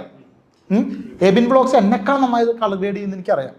അപ്പം ഞാനൊരു ഗ്രേഡിങ് ആർട്ടിസ്റ്റാണെന്ന് പറഞ്ഞു കഴിഞ്ഞാൽ എനിക്കൊരു പ്രയാസമാണ്. അയ്യോ എബിനൊക്കെ വിട്ടിരിക്കുമ്പോൾ ഞാനെങ്ങനെ, ശരത്ത് വിട്ടിരിക്കുമ്പോൾ എങ്ങനെ ഞാനൊരു ഗ്രാഫിക് ഡിസൈനറാണെന്ന് പറയും. അങ്ങനെ സംഭവമുണ്ട്. ഇപ്പം എൻ്റെ വർക്ക് തന്നെ എനിക്ക് പറ്റുന്നതൊക്കെ ഞാൻ ചെയ്തിട്ടുണ്ട്. ഗ്രേഡിങ് ഇപ്പോൾ ബ്രോയെ ഏൽപ്പിക്കുന്നു, അല്ലെങ്കിൽ പോസ്റ്റർ ഇപ്പോൾ ശരത്തിനെ ഏൽപ്പിക്കുന്നു എന്ന് പറഞ്ഞു കഴിഞ്ഞാൽ അപ്പം ഞാനൊന്നും ഒരു ഡിസൈനർ ആണോ ചോദിച്ചു കഴിഞ്ഞാൽ ചെറുതായിട്ടൊക്കെ ചെയ്യും, അങ്ങോട്ട് ചെയ്യും, എല്ലാം ചെയ്യും, അത്രേ ഉള്ളൂ. ഈ എഡിറ്റിംഗ് നമ്മൾ ഇതിലോട്ട് എത്തിപ്പറ്റിയ കാര്യം പറഞ്ഞു. എഡിറ്റിംഗ് ആണ് എൻ്റെ കരിയർ, ഇതിലോട്ടാണ് ഇനി എനിക്ക് പോകേണ്ടത് എന്ന് തോന്നിയ ഏത് മൂമെന്റിലാണ്? ഇതന്നെ ഒരാൾ വിളിച്ചിട്ട് ചാൻസ് തരുന്നില്ല, ആരും അഭിനയിപ്പിക്കണില്ല, കുറേ നടന്നു. നമ്മളൊക്കെ ശരിക്കും പറഞ്ഞു കഴിഞ്ഞാൽ എൻ്റെ അച്ഛനൊക്കെ ഒരുപാട് കൊണ്ടു നടന്നിട്ടുണ്ട്. ചെറുക്കൻ പഠിത്തത്തിൽ വലിയ ഒന്നും ഉണ്ടാക്കാൻ പോകണില്ല എന്ന് വീട്ടുകാർക്ക് പണ്ട് മനസ്സിലായി. ഏട്ടൻ അത്യാവശ്യം പഠിക്കുകയൊക്കെ ചെയ്യും. അപ്പോൾ അവൻ ആ വഴിക്ക് കൊണ്ടുപോകാം. ഇവനാണെന്നുണ്ടെങ്കിൽ ഈ അഭിനയം സിനിമ എന്നൊക്കെ പറഞ്ഞിട്ട് പണ്ട് ഈ അച്ഛൻ നമ്മുടെ ഈ എറണാകുളത്തൊക്കെ പണ്ട് ഞാൻ വരുന്നത് കലാഭവനിലാണ്. പണ്ട് വീട്ടുകാരുടെ വിചാരം എന്താ വെച്ചാൽ കലാഭവനിൽ മിമിക്രി പഠിക്കാൻ പോയി കഴിഞ്ഞാൽ ഇവൻ സിനിമാ നടനാവും, അങ്ങനൊരു ഇതുണ്ടായിരുന്നു. അപ്പോൾ അന്നത്തെ കാലത്ത് വീട്ടുകാർ അങ്ങനെ കുറേ കൊണ്ടു നടന്നു. ഇവിടെ എല്ലാ ആഴ്ചയിലും ഞാൻ ഇവിടെ എറണാകുളം വരുമായിരുന്നു കലാഭവനിൽ വെച്ചാൽ ഒന്നും ആയില്ല. അപ്പം നമ്മൾക്ക് മനസ്സിലാവുമല്ലോ നമ്മളിപ്പോൾ ഇത് പിന്നെ ഒരു പ്രായം എത്തി കഴിഞ്ഞ് കഴിഞ്ഞാൽ പിന്നെ നമ്മളൊരു ജോലിയിലേക്ക് കയറുക എന്നുള്ളതൊക്കെ നിർബന്ധമായിട്ടുള്ള കാര്യമാണല്ലോ. അപ്പോൾ ശരിക്കും പറഞ്ഞു കഴിഞ്ഞാൽ പിന്നെ ഞാൻ എനിക്ക് വേണ്ടിയിട്ടാണ് എൻ്റെ വീഡിയോസ് ചെയ്യാൻ വേണ്ടിയിട്ടാണ് ഞാൻ എഡിറ്ററായി തുടങ്ങിക്കഴിഞ്ഞപ്പോഴാണ് അതിൻ്റെ ഒരു രസം, അതിൻ്റെ ഒരു സുഖം മനസ്സിലാക്കി തുടങ്ങിയത്. ആ പെട്ടെന്ന് തൊട്ട് പിന്നെ അത് പ്രൊഫഷണലാക്കി, പിന്നെ ഇങ്ങനെ ഫ്രീലാൻസ് പരിപാടിയൊക്കെ ആയിട്ട്, പിന്നെ ടീച്ചറായിട്ട് കയറി, അങ്ങനെ ശരിക്കും പറഞ്ഞാൽ ഞാൻ എഡിറ്റർ അല്ല. അത് വേറെ കാര്യം കേട്ടോ. എഡിറ്റർ ഞാനൊരു 3D ആർട്ടിസ്റ്റ്. അങ്ങോട്ട് വരാല്ലേ? അപ്പൊ ഇപ്പൊ പറയണ്ടല്ലേ, അന്ന് അതിലോട്ട് വാ. ചേട്ടൻ ഈ പറഞ്ഞല്ലേ ലൈക്ക് ഇതിലോട്ട് ഇങ്ങനെ പറ്റിയാണ്. സെയിം എൻ്റെയും കേസിൽ ഇത് തന്നെയാണ്. ഞാനും ഇതുപോലെ ചെറുതായിട്ടൊക്കെ ഡാൻസ് ഒക്കെ കളിക്കുക. വീഡിയോസ് എഡിറ്റ് ചെയ്ത് കാണാനായിരുന്നു എനിക്കിഷ്ടം. അപ്പോൾ എല്ലാ ഡാൻസ് കഴിഞ്ഞിട്ട് പിന്നെ വീഡിയോസ് എടുത്തിട്ട് അത് എഡിറ്റ് ചെയ്ത് കാണുമ്പോൾ നമുക്ക് കിട്ടുന്നൊരു സന്തോഷം ഉണ്ടല്ലോ. അതന്നെ, അതൊരു 10-20 പ്രാവശ്യം വീഡിയോ റിപ്പീറ്റ് എടുത്ത് കാണുക, അതിന്റെ ബീറ്റ് കട്ടും കാണിക്കുക. അതിലൂടെയാണ് നമുക്ക് ആ ക്രേസ് എഡിറ്റിംഗ് സംഭവം. ഭൂരിപക്ഷം ആൾക്കാരും ഇപ്പൊ എനിക്ക് ഇപ്പോഴത്തെ പിള്ളേരൊക്കെ റീൽസ് അവർ തന്നെ ചെയ്തിട്ടാണ് അവരുടെ ഉള്ളിൽ ഒരു എഡിറ്റർ ഉണ്ടല്ലോ എന്ന് തീരുമാനിക്കുന്നത് അല്ലേ? അതേപോലെ തന്നെ പണ്ട് നമ്മുടെ സമയത്ത് റീൽസ് ഇല്ലാത്തതുകൊണ്ട് നമ്മൾ ഞാൻ ഈ അന്യന്റെ തിരുപ്പനൊക്കെ വെച്ചിട്ട് ചെയ്തു, അത്രേ ഉള്ളൂ. നെക്സ്റ്റ്, ഈ എഡിറ്റിംഗിൽ നിന്ന് ടീച്ചിങ്ങിലോട്ട് എങ്ങനെ എത്തി? നല്ലൊരു ടീച്ചറാണെന്ന് ഞാൻ പലരും കേട്ടിട്ടുണ്ടോ? ഓ നല്ല ടീച്ചർ. അപ്പൊ എങ്ങനെ ടീച്ചിങ് എന്ന എല്ലാവർക്കും പഠിപ്പിക്കാൻ പറ്റത്തില്ല, വർക്ക് അത് നമുക്കറിയാമല്ലോ. എല്ലാവർക്കും വർക്ക് ചെയ്യാൻ പറ്റും, പക്ഷേ ഈ മനസ്സിലുള്ള കാര്യം അതുപോലെ ഒരാൾക്ക് പറഞ്ഞു കൊടുക്കാൻ ഇച്ചിരി പാടുള്ള കാര്യമാണ്. അപ്പോൾ അതിലോട്ട് എങ്ങനെ എത്തിപ്പറ്റി എന്നുള്ള കാര്യം അതെന്ത് സംഭവിച്ചാൽ ഒന്നാമത് ഇത് തന്നെയായിരിക്കും. എനിക്ക് ഈ ഒരു മടിയില്ല. ഇപ്പം അതൊക്കെ പോയി, കാരണം അത്രത്തോളം സ്റ്റേജിലൊക്കെ പെർഫോം ചെയ്തിട്ടും. അപ്പം ഒരു കാര്യം എനിക്കും എൻ്റെ മനസ്സിലുള്ളൊരു കാര്യം ഒന്ന് പ്രിപ്പയർ ചെയ്യാണ്ട് അങ്ങോട്ട് വിളിച്ച് പറയാനുള്ളൊരു ധൈര്യം പണ്ടോട്ടേ ഉണ്ടല്ലോ. അപ്പോൾ അതുകൊണ്ടായിരിക്കാം ഇപ്പം എനിക്കറിയുന്ന സോഫ്റ്റ്വെയർ അത് ചിലപ്പോൾ ശരിക്കും നമുക്ക് ഈ സംസാരിക്കാനുള്ള നാക്ക് തന്നെയായിരിക്കും ചിലപ്പോൾ പഠിപ്പിക്കാനുള്ള കഴിവ് ഉണ്ടാക്കുക. പിന്നെന്താ വെച്ചാൽ ചില കാര്യങ്ങൾ ആൾക്കാരിലേക്ക് കൂടുതൽ എത്തിക്കണം എന്നുള്ളത് പണ്ട് ഇൻസ്റ്റിറ്റ്യൂട്ടിലൊക്കെ പഠിപ്പിച്ചിട്ടുള്ള ഒരു ശീലമുണ്ട്. അതൊക്കെ എങ്ങനെ സംഭവിച്ചതെന്ന് എനിക്കറിയാൻ പാടില്ല. അങ്ങനെ സംഭവിക്കും. വളരെ ലൈക്ക് സോഫ്റ്റ് ആയിട്ടാണ് ഓരോ കാര്യങ്ങൾ മനസ്സിലാക്കുന്നത്. അപ്പോൾ ഒരു രസമുണ്ട്, ഒരു നാക്കുണ്ട് പഠിപ്പിക്കുന്നതിൽ. അപ്പോൾ അതെങ്ങനെ വന്നു? അതെങ്ങനെ വന്നത്? അതങ്ങനെ വന്നു. അതെന്ന് വെച്ചാൽ നമുക്ക് ഇപ്പം ഏതെങ്കിലും വിഷയമല്ലേ, നമ്മൾ പഠിച്ചൊരു രീതി ഉണ്ടാവുമല്ലോ, നമ്മൾ ചിലപ്പോൾ അത് എത്ര എഫേർട്ട് എടുത്ത് പഠിച്ച് ആ മൊമെൻറ്റ് ചിലപ്പോൾ എനിക്ക് ഓർമ്മയുണ്ട്. കാരണം എന്താ വെച്ചാൽ ആ ഒരു പോയിന്റ് ഞാൻ അത്ര കഷ്ടപ്പെട്ടാണ് പഠിച്ചത്. ഇപ്പം നമ്മൾ ആ പോയിന്റ് ചിലപ്പോൾ അത്ര കഷ്ടപ്പെടണ്ട, ഇപ്പം ആ പോയിന്റിനെ കുറിച്ച് നമുക്ക് ധാരണയുണ്ട്. ഇത് നമ്മൾ ചിലപ്പോൾ ക്യാമറയുടെ മുമ്പിൽ വെച്ച് പറഞ്ഞു കഴിഞ്ഞാൽ ആൾക്കാർക്കൊന്നും മനസ്സിലാവാൻ പോകില്ല. അപ്പം ഞാനിത് എങ്ങനെ തുടങ്ങി എന്നുള്ള സംഭവം ഉണ്ടല്ലോ, ആ പിച്ച വെച്ചൊരു സാധനമുണ്ട്, ആ പിച്ചയിൽ ഞാൻ അങ്ങോട്ട് തുടങ്ങും. അങ്ങനെ തുടങ്ങുന്നതുകൊണ്ടായിരിക്കും ബിഗിനേഴ്സ് ആയിട്ടുള്ള ആൾക്കാർക്ക് ചിലപ്പോൾ ഇത് മനസ്സിലാവണം ആയിരിക്കും അല്ലേ? അതെ, തീർച്ചയായും. എനിക്ക് പെട്ടെന്ന് കിട്ടിയത്. ഞാനും പഠിപ്പിക്കുമ്പോൾ ഞാൻ ആലോചിക്കുന്നത് വെച്ചാൽ എൻ്റെ മുന്നിലൊരു 5 വയസ്സുകാരൻ ഇരിപ്പുണ്ട്. അപ്പോൾ അവൻ എങ്ങനെ മനസ്സിലാവുന്ന എന്ത് എക്സാമ്പിൾസ് ആണുള്ളത് അതിലൂടെ മനസ്സിലാക്കി കൊടുക്കാം വലിയ കോൺസെപ്റ്റ്. അപ്പോൾ പിള്ളേർക്ക് പെട്ടെന്ന് കണക്റ്റ് ആവും. ആ ഒരു മെത്തേഡിൽ എൻ്റെ ടീച്ചിങ് സ്റ്റൈൽ. ഇനി നമുക്ക് കുറച്ച് യൂട്യൂബിലോട്ട് കിടക്കാം. ബ്രോ ഒരു യൂട്യൂബറാണ്. കഴിഞ്ഞ എത്ര വർഷമായി നമ്മൾ തുടങ്ങിയിട്ട്? ഇപ്പോൾ 2019 തുടങ്ങിയതാണ്. 2019 ആഗസ്റ്റ് 3. 5 വർഷമായി. 5 വർഷമായി. അപ്പോൾ യൂട്യൂബാണോ മെയിൻ ഇൻകം സോഴ്സ്, അതല്ലാതെ വേറെ എന്തെങ്കിലും വലിയ വലിയ ബിസിനസ്സുകളൊക്കെ? ഒരു കാലത്ത് യൂട്യൂബിൽ കുഴപ്പമില്ലാണ്ട് എൻ്റെ കുടുംബമൊക്കെ പോറ്റി വലിയ സംഖ്യ ഒന്നുമല്ല, കുഴപ്പമില്ലാത്തൊരു എമൗണ്ട് കിട്ടിയായിരുന്നു. അത് ആ കോവിഡിൻ്റെ സമയത്താണല്ലോ നമ്മൾ ഒന്ന് പച്ച പിടിക്കണം ശരിക്കും പറഞ്ഞു കഴിഞ്ഞാൽ. ആ സമയത്ത് കുഴപ്പമില്ലാണ്ട്, പിന്നെന്താ വെച്ചാൽ അന്ന് എനിക്ക് കുറച്ച് പ്രൊമോഷൻ വർക്കുകളൊക്കെ കിട്ടി, കുഴപ്പമില്ലാത്തൊരു ഇത് ഉണ്ടായിരുന്നു. ഇപ്പോഴത്തെ അവസ്ഥ അതല്ല. ഇപ്പം എന്ന് പറഞ്ഞാൽ മൊത്തത്തിൽ യൂട്യൂബ് ആൾക്കാർക്ക് ഇപ്പം നേരമല്ലല്ലോ, ഇപ്പോൾ ഈ യൂട്യൂബ് മൊത്തം കണ്ടുകൊണ്ടിരിക്കുക എന്നുള്ളത്. അപ്പോൾ അതിൻ്റെ ഒരു പ്രയാസം മൊത്തത്തിൽ ചാനലിന് ബാധിച്ചിട്ടുണ്ട്. പിന്നെ അത് മാത്രമല്ല, ഞാൻ വീഡിയോസ് ഇടുന്നത് കുറച്ച് കുറവാണ്. അത് വേറെ ഒന്നും കൊണ്ടല്ല കേട്ടോ, നമുക്ക് മടി. അപ്പോൾ പച്ചയ്ക്ക് പറയല്ലേ, അത് അവളിലേക്ക് ഞാൻ വരാം, മടിയുണ്ട്. പിന്നെ വേറെ കുഞ്ഞു വർക്ക്, ഞാൻ ഒരു വർക്ക് കിട്ടിക്കഴിഞ്ഞാൽ പിന്നെ അത് തല വായിച്ചുകൊണ്ട് അങ്ങനെ ഇരിക്കും. അപ്പോൾ പിന്നെ ചാനൽ നമ്മുടേതായതുകൊണ്ടേ അതാണ് പ്രശ്നം. അതാ പ്രശ്നം. നമ്മുടെ സാധനമായിട്ട് നമുക്ക് മാറ്റി വെക്കാം. മറ്റേത് അങ്ങനെയല്ല. മറ്റേത് വേറെ ആൾക്കാരാണെന്നുണ്ടെങ്കിൽ ആ ഉത്തരവാദിത്തം നമുക്ക് കൂടും. അങ്ങനെ കുറച്ച് ഒരു വള്ളി പൊട്ടിയ ചിന്താഗതി ഉണ്ട്. അതാണ് പ്രശ്നം. അതെ, ഞാനും 1 വർഷമായി വീഡിയോ ഇട്ടു. എത്ര? അത് കുറവാണല്ലോ. നിർത്തി പറയില്ല, എനിക്ക് പോടാന്നൊക്കെ വിളിക്കാന്ന്. ഇതേ അവസ്ഥ തന്നെ നമ്മുടെ ആയതുകൊണ്ട് ക്ലൈന്റ് വർക്ക്സ് നമുക്ക് കിടക്കുമ്പോൾ നമുക്ക് അതിന് പ്രയോറിറ്റി കൊടുക്കും. നമ്മുടെ അവിടെ കിടന്നോട്ടെ എന്നുള്ള രീതിയിൽ മാറ്റി വെച്ച് ഇപ്പൊ നോക്കുമ്പോൾ അയ്യോ കഴിഞ്ഞ ഒക്ടോബറിലെ വീഡിയോ ഇട്ടേ ആണല്ലേ, 1 വർഷമായോ അതിനെ? അയ്യോ. അതേപോലെ തന്നെ ഇൻസ്റ്റയിൽ ഒന്നും ഇടാറില്ല. ഞാൻ ഇൻസ്റ്റയിൽ മാത്രം ആക്റ്റീവായി പോകും. ഞാൻ ഇൻസ്റ്റയിലും ആക്റ്റീവ് അല്ല. ഇത് ഓരോരോ മാറ്റിയെടുക്കണം ചില വർക്കൊക്കെ തീരുമ്പോൾ. പക്ഷേ what do you think, like YouTube ഒരു റിലയബിൾ സോഴ്സ് ആണോ? അതിനെ വിശ്വസിച്ച് നമുക്ക് നിൽക്കാൻ പറ്റും? ഒരിക്കലുമില്ല. അല്ല, ഒരിക്കലും ഇല്ല എന്നല്ല, അത് ഓരോ ഫീൽഡ് അനുസരിച്ചിരിക്കും. ഇപ്പോൾ ഒന്നാമത് ശരിക്കും പറഞ്ഞാൽ ഞാൻ ഈ ഒരു മനക്കോട്ടം എന്ന് പറഞ്ഞാൽ ഈ എഡിറ്റിംഗ് ചാനൽ തുടങ്ങിയ സമയത്ത് അധികം ആൾക്കാരില്ല, വളരെ കുറച്ചായിട്ടുള്ള ആൾക്കാരൊക്കെ ഉള്ളൂ. അപ്പോൾ അതിൽ നമുക്ക് ഒന്ന് പച്ച പിടിക്കാൻ പറ്റി. പിന്നെ അത് കഴിഞ്ഞിട്ട് കുറച്ച് പേര് സ്റ്റാർട്ട് ചെയ്തു, അവരൊക്കെ പെട്ടെന്ന് നിർത്തി. കാരണം എന്താ വെച്ചാൽ ജീവിക്കാൻ പറ്റില്ല അവർക്കൊന്നും. അപ്പോൾ ഇപ്പം എനിക്ക് തോന്നുന്നു ഈ ഒരു സീസണിൽ ഈ വ്ളോഗിങ് അല്ലെങ്കിൽ എന്താ ഡേ ഇൻ മൈ ലൈഫ് എന്നൊക്കെ പറഞ്ഞിട്ട് അങ്ങനത്തെ ആൾക്കാരൊക്കെ അല്ലേ, അവരൊക്കെ ഒരു ഫ്ലോയിൽ പോകുന്നുണ്ട്. പക്ഷെ അവർക്കും അവരുടെ ഭാവി കുറച്ച് കഴിയുമ്പോൾ മാറും. പുതിയതായിട്ട് ഇതുവരെ ആൾക്കാർ കണ്ടിട്ടില്ലാത്ത അല്ലെങ്കിൽ അവർക്ക് എന്തെങ്കിലും പുതുമ വന്ന സാധനങ്ങൾ കൊണ്ടുവന്നു കഴിഞ്ഞാൽ അവർ കുറച്ച് കാലം നിൽക്കും. ഇപ്പോൾ ഓരോരുത്തർ ഇപ്പം യൂട്യൂബിൽ വലിയ നിലനിൽക്കുന്ന ഓരോരുത്തരുടെയും ഒരു ഏകദേശം 1 വർഷത്തെ ഇൻകം ഇപ്പോഴത്തെ ഇൻകം അവരോട് ചോദിച്ചു കഴിഞ്ഞാൽ നല്ല വ്യത്യാസം ഉണ്ടാവും. അപ്പം തന്നെ ഉറപ്പല്ലേ നമുക്കൊരു അവിടെ ഒരു ലൈഫ് ഇല്ല എന്നുള്ളത്. അപ്പോൾ എനിക്ക് എൻ്റെ ഒരു അഭിപ്രായത്തിൽ നമുക്ക് ഇതിനൊക്കെ ശരിക്കും പറഞ്ഞു കഴിഞ്ഞാൽ നമുക്ക് വേറൊരു സോഴ്സ് ഉണ്ട്. അതുകൊണ്ടാണ്. അല്ലാതെ ഇതൊന്നും ലൈഫ് ടൈം നമുക്ക് കൊണ്ടുപോകാൻ പറ്റുന്ന ഒരു ഉറപ്പില്ല. നമ്മുടെ മെയിൻ ഇൻകം അതല്ല, നമ്മളതൊരു മാർക്കറ്റിംഗ് എന്നുള്ള രീതിയിൽ മാർക്കറ്റിംഗ്, അതായത് നമ്മൾ വിസിബിൾ ആയി കഴിഞ്ഞാൽ നമ്മളൊരു പബ്ലിക് ഫിഗർ ആക്കാൻ പറ്റുന്ന ഒരു കാലത്ത് ഇങ്ങനെയൊക്കെ ചെയ്തു വെച്ച് ശരിക്കും പറഞ്ഞാൽ ഞാനിപ്പോഴും പഴയ വീഡിയോയിലൊക്കെയാണ് പോണത്. മനക്കോട്ടാണ് ഇപ്പം എൻ്റെ പ്രീമിയർ പ്രോൻ്റെ പഴയ ട്യൂട്ടോറിയലൊക്കെ കാണുമ്പോൾ ആൾക്കാർക്ക് ഇപ്പോഴത്തെ വീഡിയോ അറിയും കൂടിയില്ല. നോട്ടിഫിക്കേഷൻ പോണ്ടേ ഇവർക്ക്. 2 വർഷം മുന്നേ FCP ട്യൂട്ടോറിയൽ കണ്ടിട്ട് ഇപ്പോഴും അതിൽ പറഞ്ഞ ഡയലോഗൊക്കെ വന്നിട്ട് അന്ന് ഇങ്ങനെ പറഞ്ഞില്ലേ എന്നൊക്കെ പറഞ്ഞിട്ട് ആൾക്കാർ ചിരിക്കുക. ഏത് ഇപ്പൊ പറഞ്ഞൊന്നും ആൾക്കാർക്ക് അറിയില്ല, കാരണം അവർക്ക് ഒരു നോട്ടിഫിക്കേഷൻ പോലും പോണില്ല. ഒരു 2000 വ്യൂ കിട്ടിയ ഭാഗ്യം എന്ന രീതിയിലാണ് ഇപ്പൊ നമ്മൾ കാണാൻ. എനിക്ക് തോന്നുന്നു കുറച്ചുകൂടെ എവർഗ്രീൻ കണ്ടന്റ് ആണ് നമ്മുടെ. അതാണ് അത് നമുക്ക് മാത്രമുള്ളൊരു ഗുണം. അപ്പൊ നമ്മള് എന്താ ടെക്കിലൊക്കെ ഉള്ള നമ്മുടെ കുറെ ഫ്രണ്ട്സ് ഉണ്ടല്ലോ യൂട്യൂബില്, അവരൊക്കെ പറയും അവര് അർപ്പിതേട്ടാ നിങ്ങൾക്കൊരു ഭാഗ്യമുണ്ട്, നിങ്ങളുടെ 4 കൊല്ലമുള്ള മുമ്പ് ഞങ്ങൾ ഇപ്പോഴും അതിരുന്ന് കാണാറുണ്ട്. പക്ഷെ ഞങ്ങൾ അന്നൊരു പുതിയ ഇറങ്ങിയ മൊബൈല് കാണിച്ച് പരിചയപ്പെടുത്തി കഴിഞ്ഞാൽ ആ മൊബൈലിൽ പോലും ആൾക്കാർ സെർച്ച് ചെയ്യില്ല. അങ്ങനെ അവരെയും കാണില്ല. ആ ഒരു ഗുണം മാത്രം നമുക്കുണ്ട്. നമ്മൾ എവർഗ്രീൻ ആയിട്ട് അവിടെ ഇരിക്കും. ചില വീഡിയോസൊക്കെ ഇപ്പോഴും പഴയ അതുകൊണ്ട് തന്നെ ആൾക്കാർ കണ്ട് തിരിച്ചറിയില്ല, ആ കോലൊന്നുമില്ല ഇപ്പോഴേ. എൻ്റെ അവസ്ഥ അതെ, അത് കുറെ നേരം നോക്കിയിട്ടൊക്കെയാണ് വരിക. യൂട്യൂബ് ഒരു നല്ല കരിയർ ആണോ അല്ലയോ എന്ന് പലരും ചോദിക്കാറുണ്ട്. അതാ പറഞ്ഞത്. ഇപ്പം എന്താ വെച്ചാൽ ചിലരോട് നമ്മൾ അല്ല എന്ന് പറയുമ്പോൾ അവർ ഇതിപ്പോൾ നമ്മൾ വന്ന് ഇവന് പണിയാവാം, അവൻ്റെ ചാടിയ അങ്ങനെ. ശരിക്കും പറയുക നല്ല കരിയർ ആണ്. നിങ്ങൾ പുതുതായിട്ടൊരു സംഭവം ഇപ്പം ഏറ്റവും വലിയ പ്രശ്നം എന്താ വെച്ചാൽ നമ്മുടെ കുടുംബത്തിൽ നമ്മുടെ ഫ്രണ്ട്സിൻ്റെ ഇടയിലൊക്കെ യൂട്യൂബ് ചാനലുണ്ട്. അർപ്പിത് ബ്രോ ഇത്രയും ഫോളോവേഴ്സൊക്കെ ഉള്ളതല്ല, ഞങ്ങളൊന്ന് ബൂസ്റ്റ് ചെയ്ത് വിട്ടാൽ എന്ത്. അപ്പോൾ ഇവർക്ക് അറിയില്ല ശരിക്കും പറഞ്ഞാൽ ഞാനിപ്പോൾ ഡേ ഇൻ മൈ ലൈഫ് എന്ന് പറഞ്ഞിട്ട് വെറുതെ എൻ്റെ വീട്ടിലത്തെ കാര്യങ്ങൾ വെച്ചാൽ ഒരുത്തന്നെ കാണണ്ടാവില്ല. അപ്പോൾ എനിക്ക് യുണീക്കായിട്ടുള്ള എന്തെങ്കിലും കഴിവുണ്ട്, ആ കഴിവ് കാണിച്ചുകൊണ്ട് മാത്രമാണ് എനിക്ക് ഇത്രയെങ്കിലും വ്യൂസ് ഉണ്ടായത്. അപ്പോൾ ആൾക്കാർ എന്തെങ്കിലും വീഡിയോ ഇട്ട് കഴിഞ്ഞാൽ കരിയർ ഉണ്ടാക്കാം എന്നുള്ള രീതിയിൽ വരണ്ട. അല്ലാതെ പുതിയതായിട്ട് എന്തെങ്കിലുമൊക്കെ അവർക്ക് കഴിവുള്ളൊരു കണ്ടന്റ് കൊണ്ടുവന്നു കഴിഞ്ഞാൽ അവർക്ക് ലൈഫുണ്ട്. എനിക്ക് മനസ്സിലായ കാര്യം എന്ന് വെച്ച് കഴിഞ്ഞാൽ ഒന്നല്ലെങ്കിൽ ഇൻഫോ, അല്ലെങ്കിൽ എന്റർടൈൻമെന്റ്, അല്ലെങ്കിൽ ഇൻഫോർടൈൻമെന്റ്. ഈ ഒരു കാര്യമാണ് കൂടുതൽ വർക്കാണ്. ലാസ്റ്റ് പറഞ്ഞ സാധനമാണ്. രണ്ടും കൂടെ മിക്സ് ആയി കഴിഞ്ഞാൽ കുറച്ചും കൂടെ ആൾക്കാർക്ക്. നമ്മുടെ ഷസാമിന്റെ വീഡിയോസ് പുള്ളി ഫണ്ണും ആണ്, പ്ലസ് നല്ലൊരു ഇൻഫർമേഷൻ പാസ് ചെയ്യും. ഇതിന് മുന്നേ ടെക് ചാനൽസ് കുറെ ഉണ്ടായിരുന്നു, എന്റർടൈൻമെന്റ് ചാനൽസ് ഉണ്ടായിരുന്നു. പക്ഷെ ഇത് രണ്ടും മിക്സ് ചെയ്തപ്പോഴാണ് ആൾക്കാർ കുറച്ചുകൂടെ. അതാണ് വ്യത്യാസം. ഇങ്ങനെ എന്തെങ്കിലും വെറൈറ്റി സംഭവങ്ങൾ കൊണ്ടുവരുമ്പോഴാണ് അവിടെ നമുക്കൊരു ട്രെൻഡിങ്ങിലോട്ട് കയറാനോ അല്ലെങ്കിൽ ആൾക്കാർക്ക് കണ്ടിരിക്കാൻ തോന്നണം. ഇപ്പം ശരിക്കും പറഞ്ഞാൽ ഇപ്പോഴും ഇപ്പം ഷസാമിൻ്റെ ചിലപ്പോൾ ഇൻട്രോ കഴിഞ്ഞ് ആ ടെക്കിലേക്ക് കയറുമ്പോൾ ചിലപ്പോൾ ആൾക്കാർ സ്കിപ്പ് ആവുമായിരിക്കും. കാരണം എന്താ വെച്ചാൽ പുള്ളിയെ ഇഷ്ടമാണ്, അങ്ങനെ ആവണം.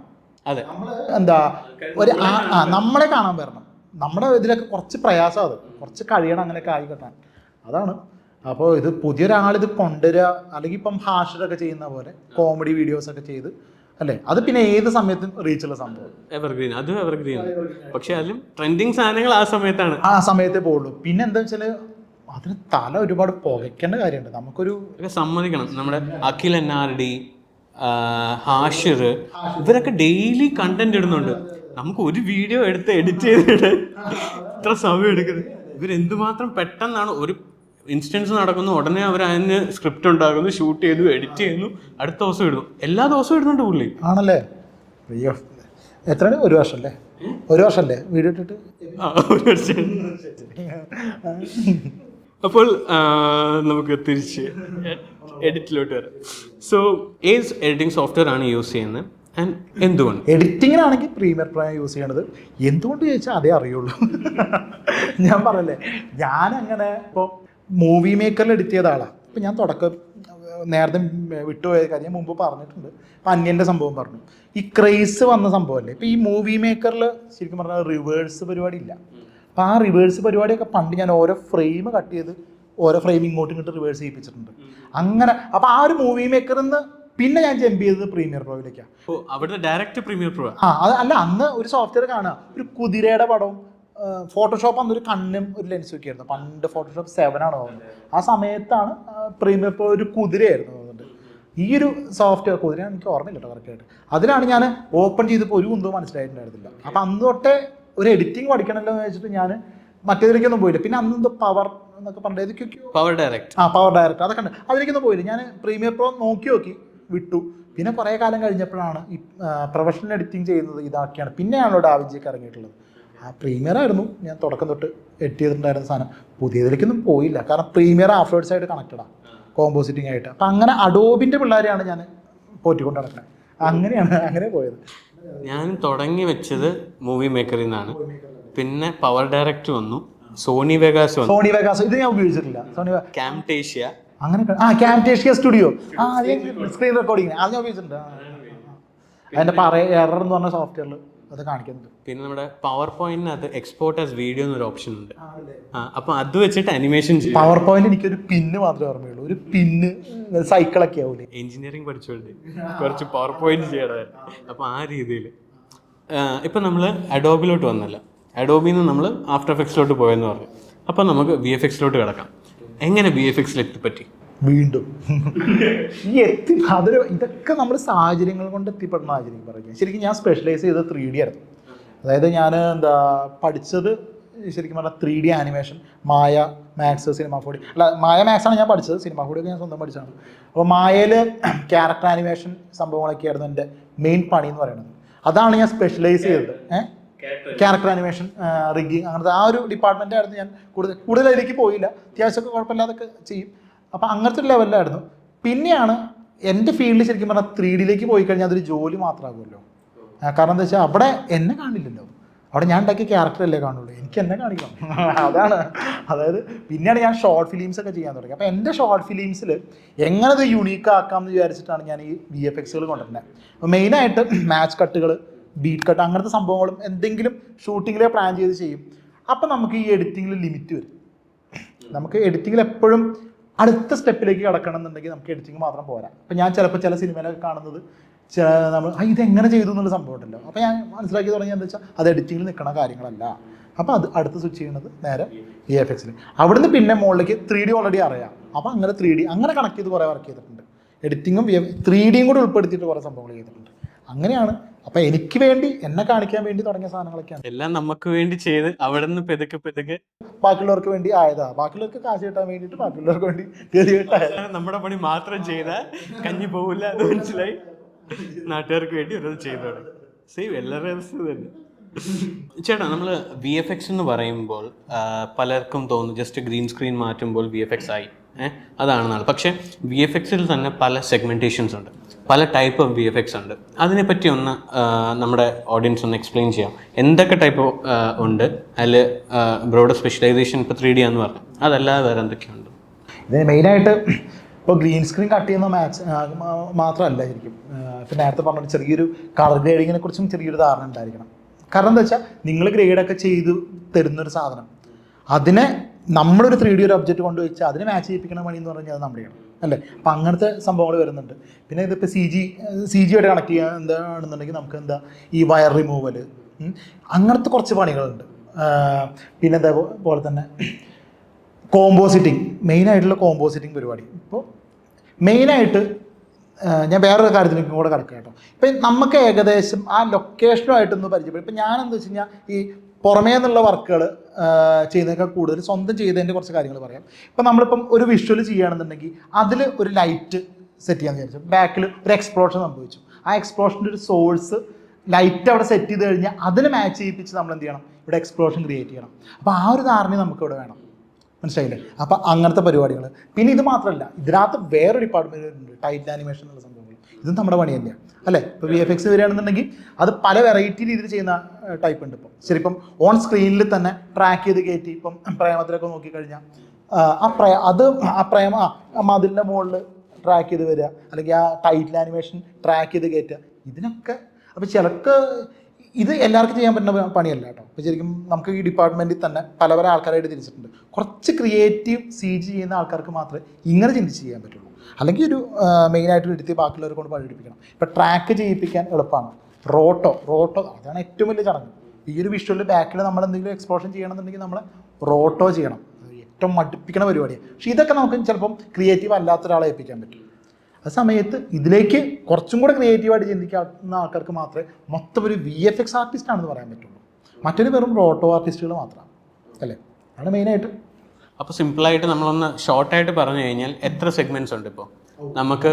മോഷൻ ഗ്രാഫിക്സ് അതായത് വരാം, 3D, പിന്നെ 3D. ഇത് ഓരോ ഡിപ്പാർട്ട്മെന്റ്. ഇപ്പം ശരിക്കും പറഞ്ഞു കഴിഞ്ഞാൽ ഇപ്പം എല്ലാവരും വിചാരിക്കും സിനിമയിൽ മാത്രമാണോ ഈ ഒരു ഡിപ്പാർട്ട്മെന്റ് വരുന്നത്. ഇപ്പോൾ ഒരു ഹോസ്പിറ്റലിൽ ഒരു അവരുടെ ഒരു വീഡിയോ കാണിക്കണം വിചാരിച്ചു.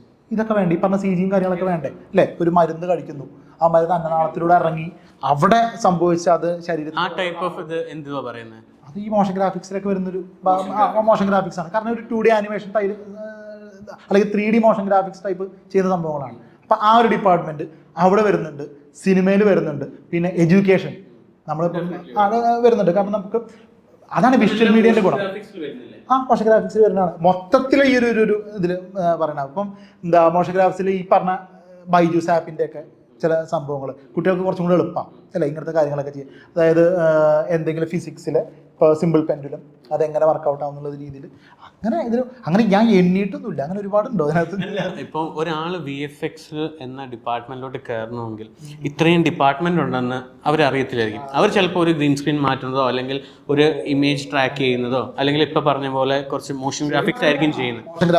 ഇതിനൊക്കെ വേറെ വേറെ പേരുകളാണ് കേട്ടോ. ഞാൻ മൊത്തത്തിലൊരു പോസ്റ്റ് പ്രൊഡക്ഷൻ്റെ ഒരു സാധനം ഇപ്പം ഞാൻ ഇപ്പോൾ പറഞ്ഞു ശരിക്കും പറഞ്ഞാൽ ഇതിലൊക്കെ ഓരോ ഇപ്പോൾ മോഷൻ ഗ്രാഫിക്സ് എന്ന് പറഞ്ഞ ഡിപ്പാർട്ട്മെന്റ് ആണ് ശരിക്കും പറഞ്ഞാൽ. വിഷ്വൽ എഫക്ട്സ് VFX എന്ന് പറഞ്ഞാൽ VFX എന്ന് പറഞ്ഞൊരു ഡിപ്പാർട്ട്മെന്റ്. CG എന്ന് പറഞ്ഞല്ലോ, അതെന്താ? ഈ റിമൂവൽ സംഭവങ്ങളൊക്കെ നമ്മളിപ്പോൾ ഈ കയർ റിമൂവ് ചെയ്യുക അല്ലെങ്കിൽ ഓരോ അൺവാണ്ടഡ് ആയിട്ടുള്ള സാധനങ്ങൾ ചെയ്യുക. VFX എന്ന് പറഞ്ഞു കഴിഞ്ഞാൽ ഈ പറഞ്ഞ വിഷ്വൽ എഫക്ട്സ്, വിഷ്വലിലേക്ക് കൊണ്ടുവരുന്ന എക്സ്പ്ലോഷൻ, അങ്ങനത്തെ സംഭവങ്ങളൊക്കെ അങ്ങനെയാണ് ഇതിനെ തിരിക്കാറുള്ളത്. പിന്നെ നമ്മളിത് എല്ലാം ചെയ്യുന്നതുകൊണ്ട് കറക്റ്റ് ഇതാണിത് മറ്റേതാണ് മറ്റേത് അങ്ങനെ നമ്മൾ ചിന്തിക്കാറില്ല. നമ്മൾ പോസ്റ്റ് പ്രൊഡക്ഷനിൽ വർക്ക് ചെയ്യുന്നവർക്ക് ഏറ്റവും വെറുപ്പ് തോന്നുന്ന ഒരു ലൈനാണ് പോസ്റ്റിൽ പിടിക്കുക.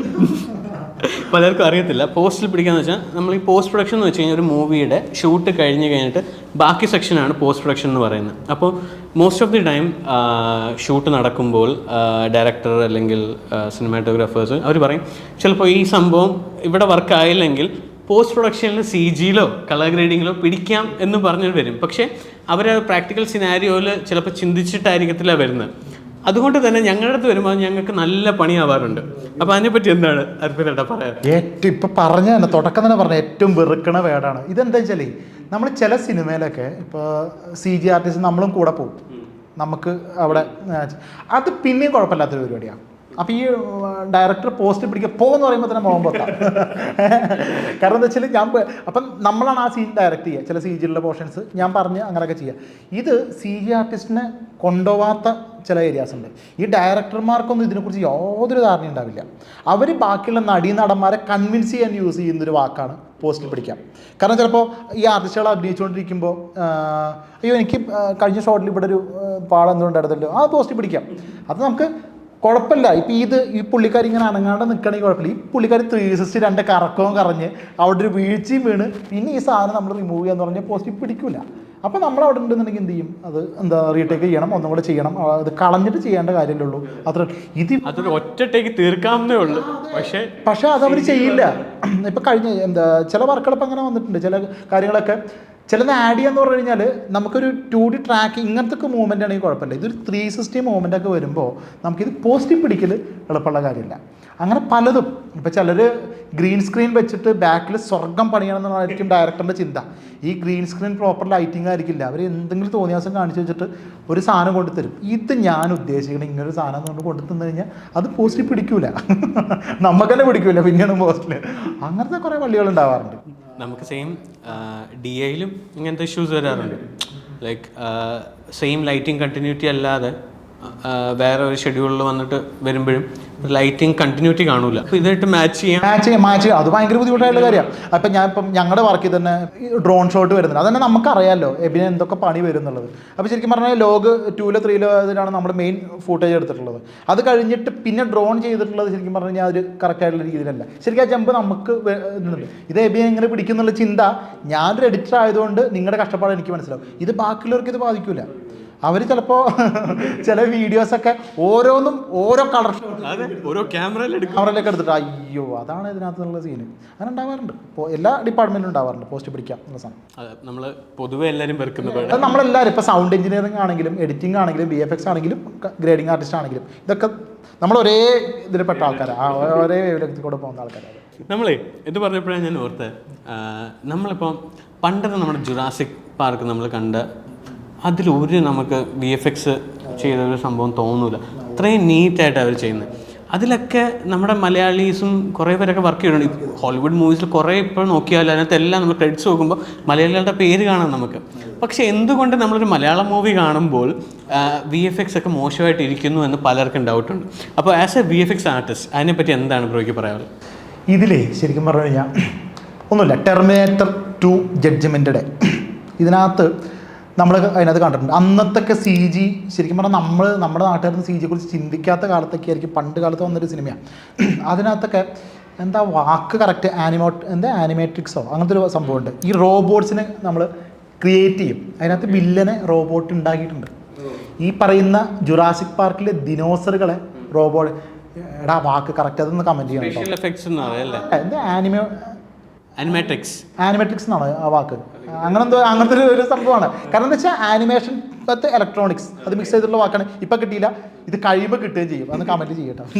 ഓക്കെ, അപ്പോൾ ഈ ഒരു സംഭവം യൂസ് ചെയ്യുന്നത് പണ്ട് ദിനോസേഴ്സിനെയൊക്കെ ഇവർ ക്രിയേറ്റ് ചെയ്യുന്നുണ്ട്, റോബോട്ടിക്കായിട്ട് ക്രിയേറ്റ് ചെയ്തിട്ട് അതിൻ്റെ ഷോട്ടുകൾ നമ്മളെ കാണിക്കുന്നുണ്ട്. അന്നത്തെ CG നമുക്ക് കല്ല് കടിക്കുന്നുണ്ട്.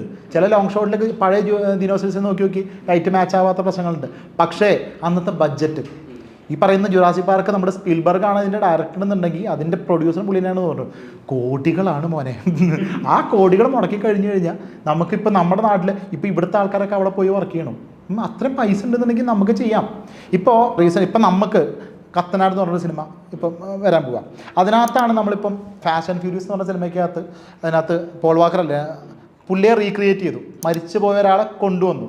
അതിന് നമ്മളൊരു ടെക്നോളജി കേട്ടു.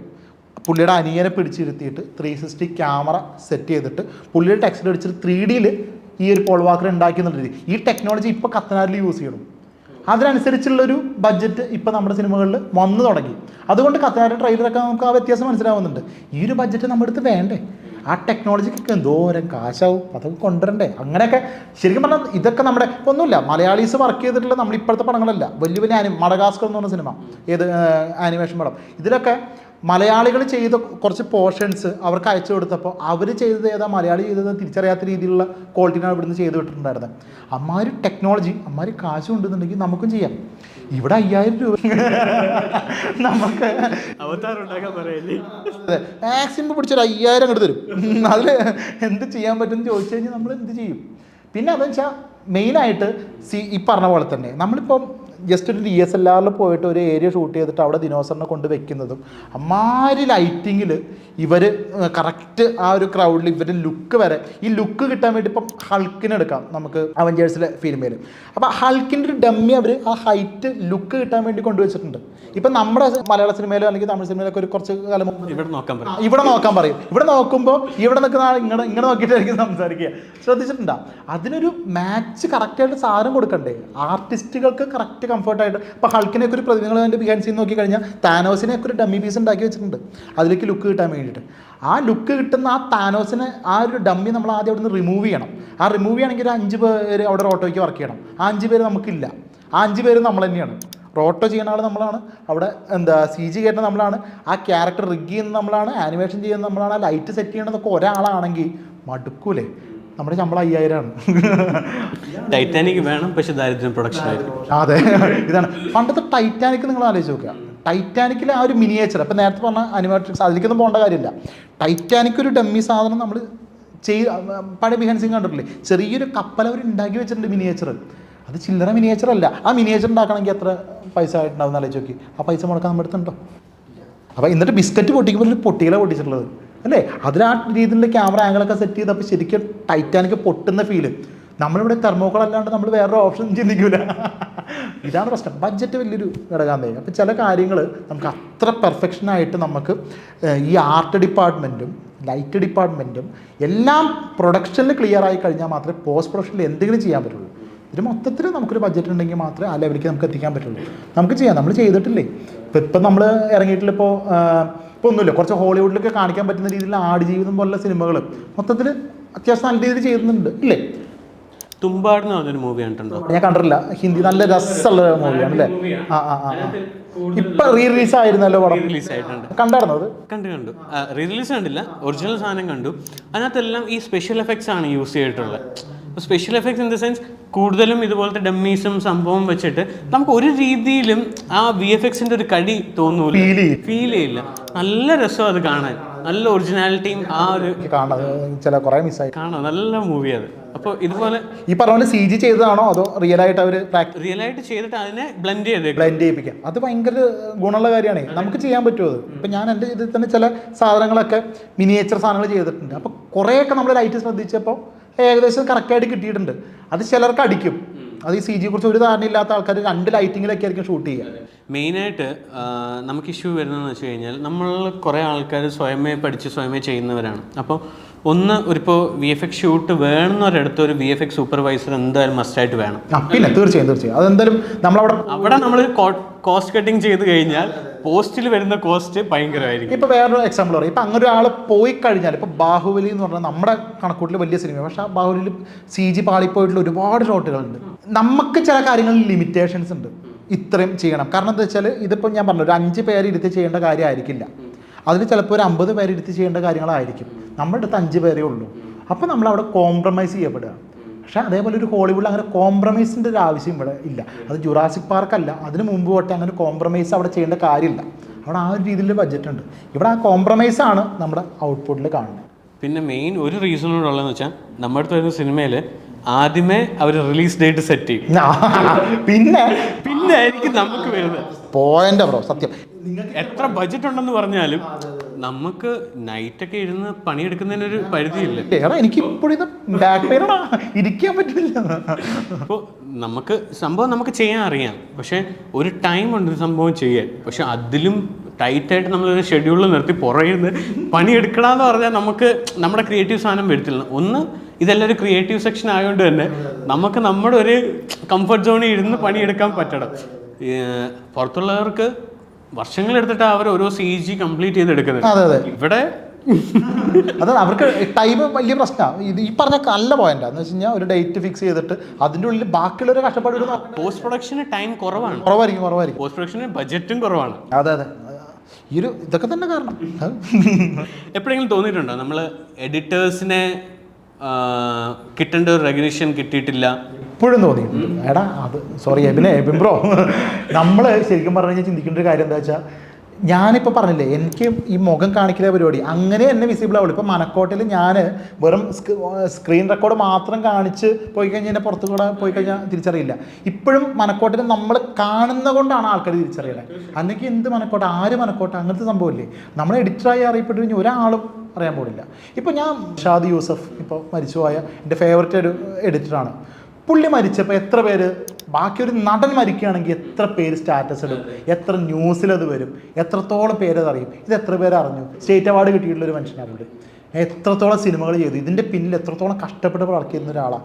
പുള്ളിയുടെ മരണം ഇങ്ങനെ അറിയപ്പെടുന്നതാണ്. പോരെ, നമുക്കിത് കൂടുതൽ വേറെന്ത്? നമ്മുടെ തന്നെ ഒരു ഫേസ് വാല്യൂ നമ്മൾ ക്രിയേറ്റ് ചെയ്തെടുക്കണം. സത്യം എടുക്കണം. ഇപ്പം നമുക്ക് പോലും അധികം പരിചയമില്ലാത്തൊരു മുഖം പുള്ളിയുടെ, അതെ അല്ലേ? നമ്മൾ ആ മൂവി കണ്ട് നമ്മൾ ഇത്രയും ഇൻസ്പയർ ആയിട്ടുണ്ടെങ്കിൽ പോലും ഇതിന്റെ പുറകിൽ ആരാണ് വർക്ക് ചെയ്തിട്ടുള്ളതെന്ന് ഒന്നുമില്ല. ഞാൻ എന്നെ തന്നെ കുറ്റം പറയാം. ഇപ്പം പുള്ളിയുടെ പേര് പെട്ടെന്ന് എൻ്റെ മൈൻഡിൽ വന്നില്ല. അതെൻ്റെ ഒന്ന് ആലോചിച്ച് നോക്കി, നമ്മുടെ ഫീൽഡിൽ വർക്ക് ചെയ്യുന്ന ആളാണ്. അപ്പം തന്നെ പറയാം നമ്മളൊക്കെ എത്രത്തോളം വിസിബിളാണ്. നമ്മളൊരു എഡിറ്ററാണെന്ന് പറഞ്ഞു കഴിഞ്ഞാൽ, എഡിറ്റർ അർപ്പിത് അറിയുന്നെന്ന് പറഞ്ഞു കഴിഞ്ഞാൽ ആരും അറിയാൻ ചാൻസ് ഇല്ല. അത് എന്തുകൊണ്ടാണ്? എൻ്റെ മുഖം വെച്ച് ഞാൻ കാണിക്കുന്നതുകൊണ്ട് മാത്രമാണ്. എന്നെ ഞാൻ തന്നെ മാർക്കറ്റ് ചെയ്തുകൊണ്ടാണ്. എബിൻ ബ്ലോഗ്സ് തന്നെയാണ് മാർക്കറ്റ് ചെയ്യണേ. അല്ലാണ്ട് തന്നെ നിവർത്തിയില്ലേ. അല്ല നമ്മൾ ആരറിയാനാണ്? ഞാൻ കുറച്ച് റൈസ കൊണ്ടു. ഇല്ല, ഇത് ആക്ച്വൽ കാര്യമാണ്. പണ്ടത്തെ എഡിറ്റിംഗ് സ്റ്റൈൽ ഒന്നുണ്ട്, ഇപ്പോഴത്തെ എഡിറ്റിംഗ് സ്റ്റൈൽ കുറച്ച് മാറിയിട്ടുണ്ട് എന്ന് തോന്നുന്നു. കാര്യം പറയട്ടെ, ഇപ്പോൾ ഉദാഹരണം ഞാനൊരു കാലഘട്ടം എടുക്കാം. ഇപ്പം നമ്മുടെ ഗജനി സിനിമ അതൊക്കെ വന്ന സമയം, അന്നത്തെ എഡിറ്റിംഗ് കുറച്ച് പണി കൂടുതലുണ്ട്. ഇപ്പം ആൻ്റണി എന്ന് പറഞ്ഞൊരു എഡിറ്ററാണ് അന്നത്തെ ആ സിനിമയൊക്കെ എഡിറ്റ് ചെയ്തിട്ടുള്ളത്. ഗജനി, അയൻ എന്ന് പറഞ്ഞ ഇതിനൊക്കെ അല്ലേ, അതിന് കുറച്ച് എഡിറ്റിംഗ് സ്കിൽസ് കൂടുതലുണ്ട്. ഇപ്പോൾ സുട്ടും ബീഡി ആ പാട്ടാന്ന് വിചാരിച്ചോ, അതിനകത്ത് ആദ്യം മരം വരുന്നു, അസിം വരുന്നു, സൂര്യ വരുന്നു, സീൻ തുടങ്ങുന്നു. ഇപ്പോഴത്തെ ആൾക്കാർ എന്താ വെച്ചാൽ എഡിറ്റിങ്ങിലല്ല സ്കില്ല് കൊണ്ടിരുന്നത്, വിഷ്വൽസിലാണ്. ഇപ്പം എന്ന് വെച്ചാൽ ലൈറ്റ് മൊത്തത്തിൽ ആ ഫ്രെയിം കാണാനുള്ള ഭംഗിയാണ് കൂടുതൽ വരുന്നത്. അതിൽ ട്രാൻസിഷൻ്റെ കളി വളരെ കുറവുള്ള പാട്ടുകളെപ്പോൾ ഉള്ളത്. പാട്ട് എടുക്കുകയാണെന്നുണ്ടെങ്കിൽ പാട്ടാണല്ലോ കൂടുതൽ. ഇപ്പം പഴയ കുറച്ച് ഓവറാക്കും. പഴയ ഇപ്പം മുതൽ മഴയല്ലേ അങ്ങനത്തെ ഒരു പാട്ടുണ്ട്, അതിനകത്തൊക്കെ ഓരോ ബീറ്റിലും എന്തെങ്കിലും എഫക്റ്റുകളൊക്കെ ഇടാൻ ഇടയ്ക്ക് വെച്ച് മറ്റേ പകുതി വരുന്നു. ഒരാൾ നടത്തും 3-4 ആവണു, അങ്ങനത്തെ കുറേ സംഭവം. അന്നത്തെ പണി കൂടുതലാണ്. വിഷ്വലി അന്നത് ഓക്കെ ആയിരുന്നു. പക്ഷെ ഇപ്പം അങ്ങനെയല്ല. ഇപ്പം സിനിമ ഒരു പാട്ടെന്ന് പറഞ്ഞു കഴിഞ്ഞാൽ ക്രിസ്റ്റൽ ക്വാളിറ്റി ആയിരിക്കണം. അത് ചിലപ്പോൾ ഒരു 60 or 120 FPS അവർ മെല്ലെ ഷൂട്ട് ചെയ്ത് ആ ഒരു വിഷയിൽ കൂടിപ്പോയാൽ ഒരു ക്ലോസ് റിസോൾവ് ഇടും, അല്ലെങ്കിൽ ഒരു ഫെയ്ഡ് ഇൻ ഫെയ്ഡ് ഔട്ട് ഇടും. അങ്ങനത്തെ ലെവലല്ലേ പാട്ട്. അപ്പോൾ ഇപ്പോഴത്തെ ശരിക്കും പറഞ്ഞു കഴിഞ്ഞാൽ ഇപ്പോഴത്തെ പാട്ടുകൾ, ഇപ്പം ഞാൻ തല്ലുമാല അല്ലാണ്ട് എഡിറ്റിംഗ് സ്കില്ല് കണ്ടിട്ടുള്ള പടങ്ങൾ ശരിക്കും പറഞ്ഞു കഴിഞ്ഞാൽ നോർമലി കുറവാണ്, അല്ലെങ്കിൽ പാട്ടുകൾ കുറവാണ്. അല്ല, ഇപ്പോഴത്തെ പാട്ട് എടുത്തു കഴിഞ്ഞാൽ പാട്ടുകളേ കുറവാണ് ഇപ്പോൾ. അതാണ് അപ്പോൾ എനിക്ക് തോന്നിയിട്ടുള്ളത്, അന്നത്തെ കാലത്താണ് എഡിറ്റിംഗ് കൂടുതൽ പണി, നമ്മളെപ്പോലുള്ള എഡിറ്റർക്ക് പണി കൂടുതലാണ് വന്നിട്ടുള്ളത്. ഇപ്പോൾ കുറച്ച് കുറവാണ് ശരിക്കും. ഇപ്പോൾ സിമ്പിളാണ് കുറച്ചും കൂടെ. എനിക്ക് തോന്നിയിട്ടുള്ള അർപ്പിതേട്ടൻ കുറച്ചുകൂടെ VFX പോയോണ്ട് തന്നെ ഈ എഡിറ്റിങ്ങിൽ ഒരു എഫക്ട്സ് ട്രാൻസിഷൻസ് അതാണ് ബ്രോനെ കുറച്ചുകൂടെ ഹുക്ക് ചെയ്തേക്കുന്നത്. ഹുക്ക് ചെയ്തിട്ടുള്ളത്. പിന്നെ ഇതിന് വേറൊരു പോയിന്റ് പറയാം. ആട്ടം എന്ന് പറഞ്ഞ മൂവി, ആട്ടം എന്ന് പറഞ്ഞ മൂവി അതിനകത്തുള്ള ആ ഹോൾ ടീം തന്നെ പറഞ്ഞിട്ടുണ്ട്, അതിലവർക്ക് ശരിക്കും ഒരു സ്റ്റേറ്റ് അവാർഡ് അതിലെ എഡിറ്ററിന് പ്രതീക്ഷിച്ചിരുന്നു എന്ന് പറഞ്ഞിട്ട്. കാരണം എന്താ വെച്ചാൽ ആ പടം കണ്ടു കഴിഞ്ഞാൽ അതിനകത്ത് അതൊരു എഡിറ്ററിൻ്റെ പടമല്ലല്ലോ, ആ നടന്മാരുടെ. അതൊന്നും ആലോചിച്ച് നോക്കി. ആ പടം പോകുന്ന ആട്ടം കണ്ടിട്ടുണ്ടോ? അയ്യോ, അത് മസ്റ്റ് വാച്ച് ആട്ടം.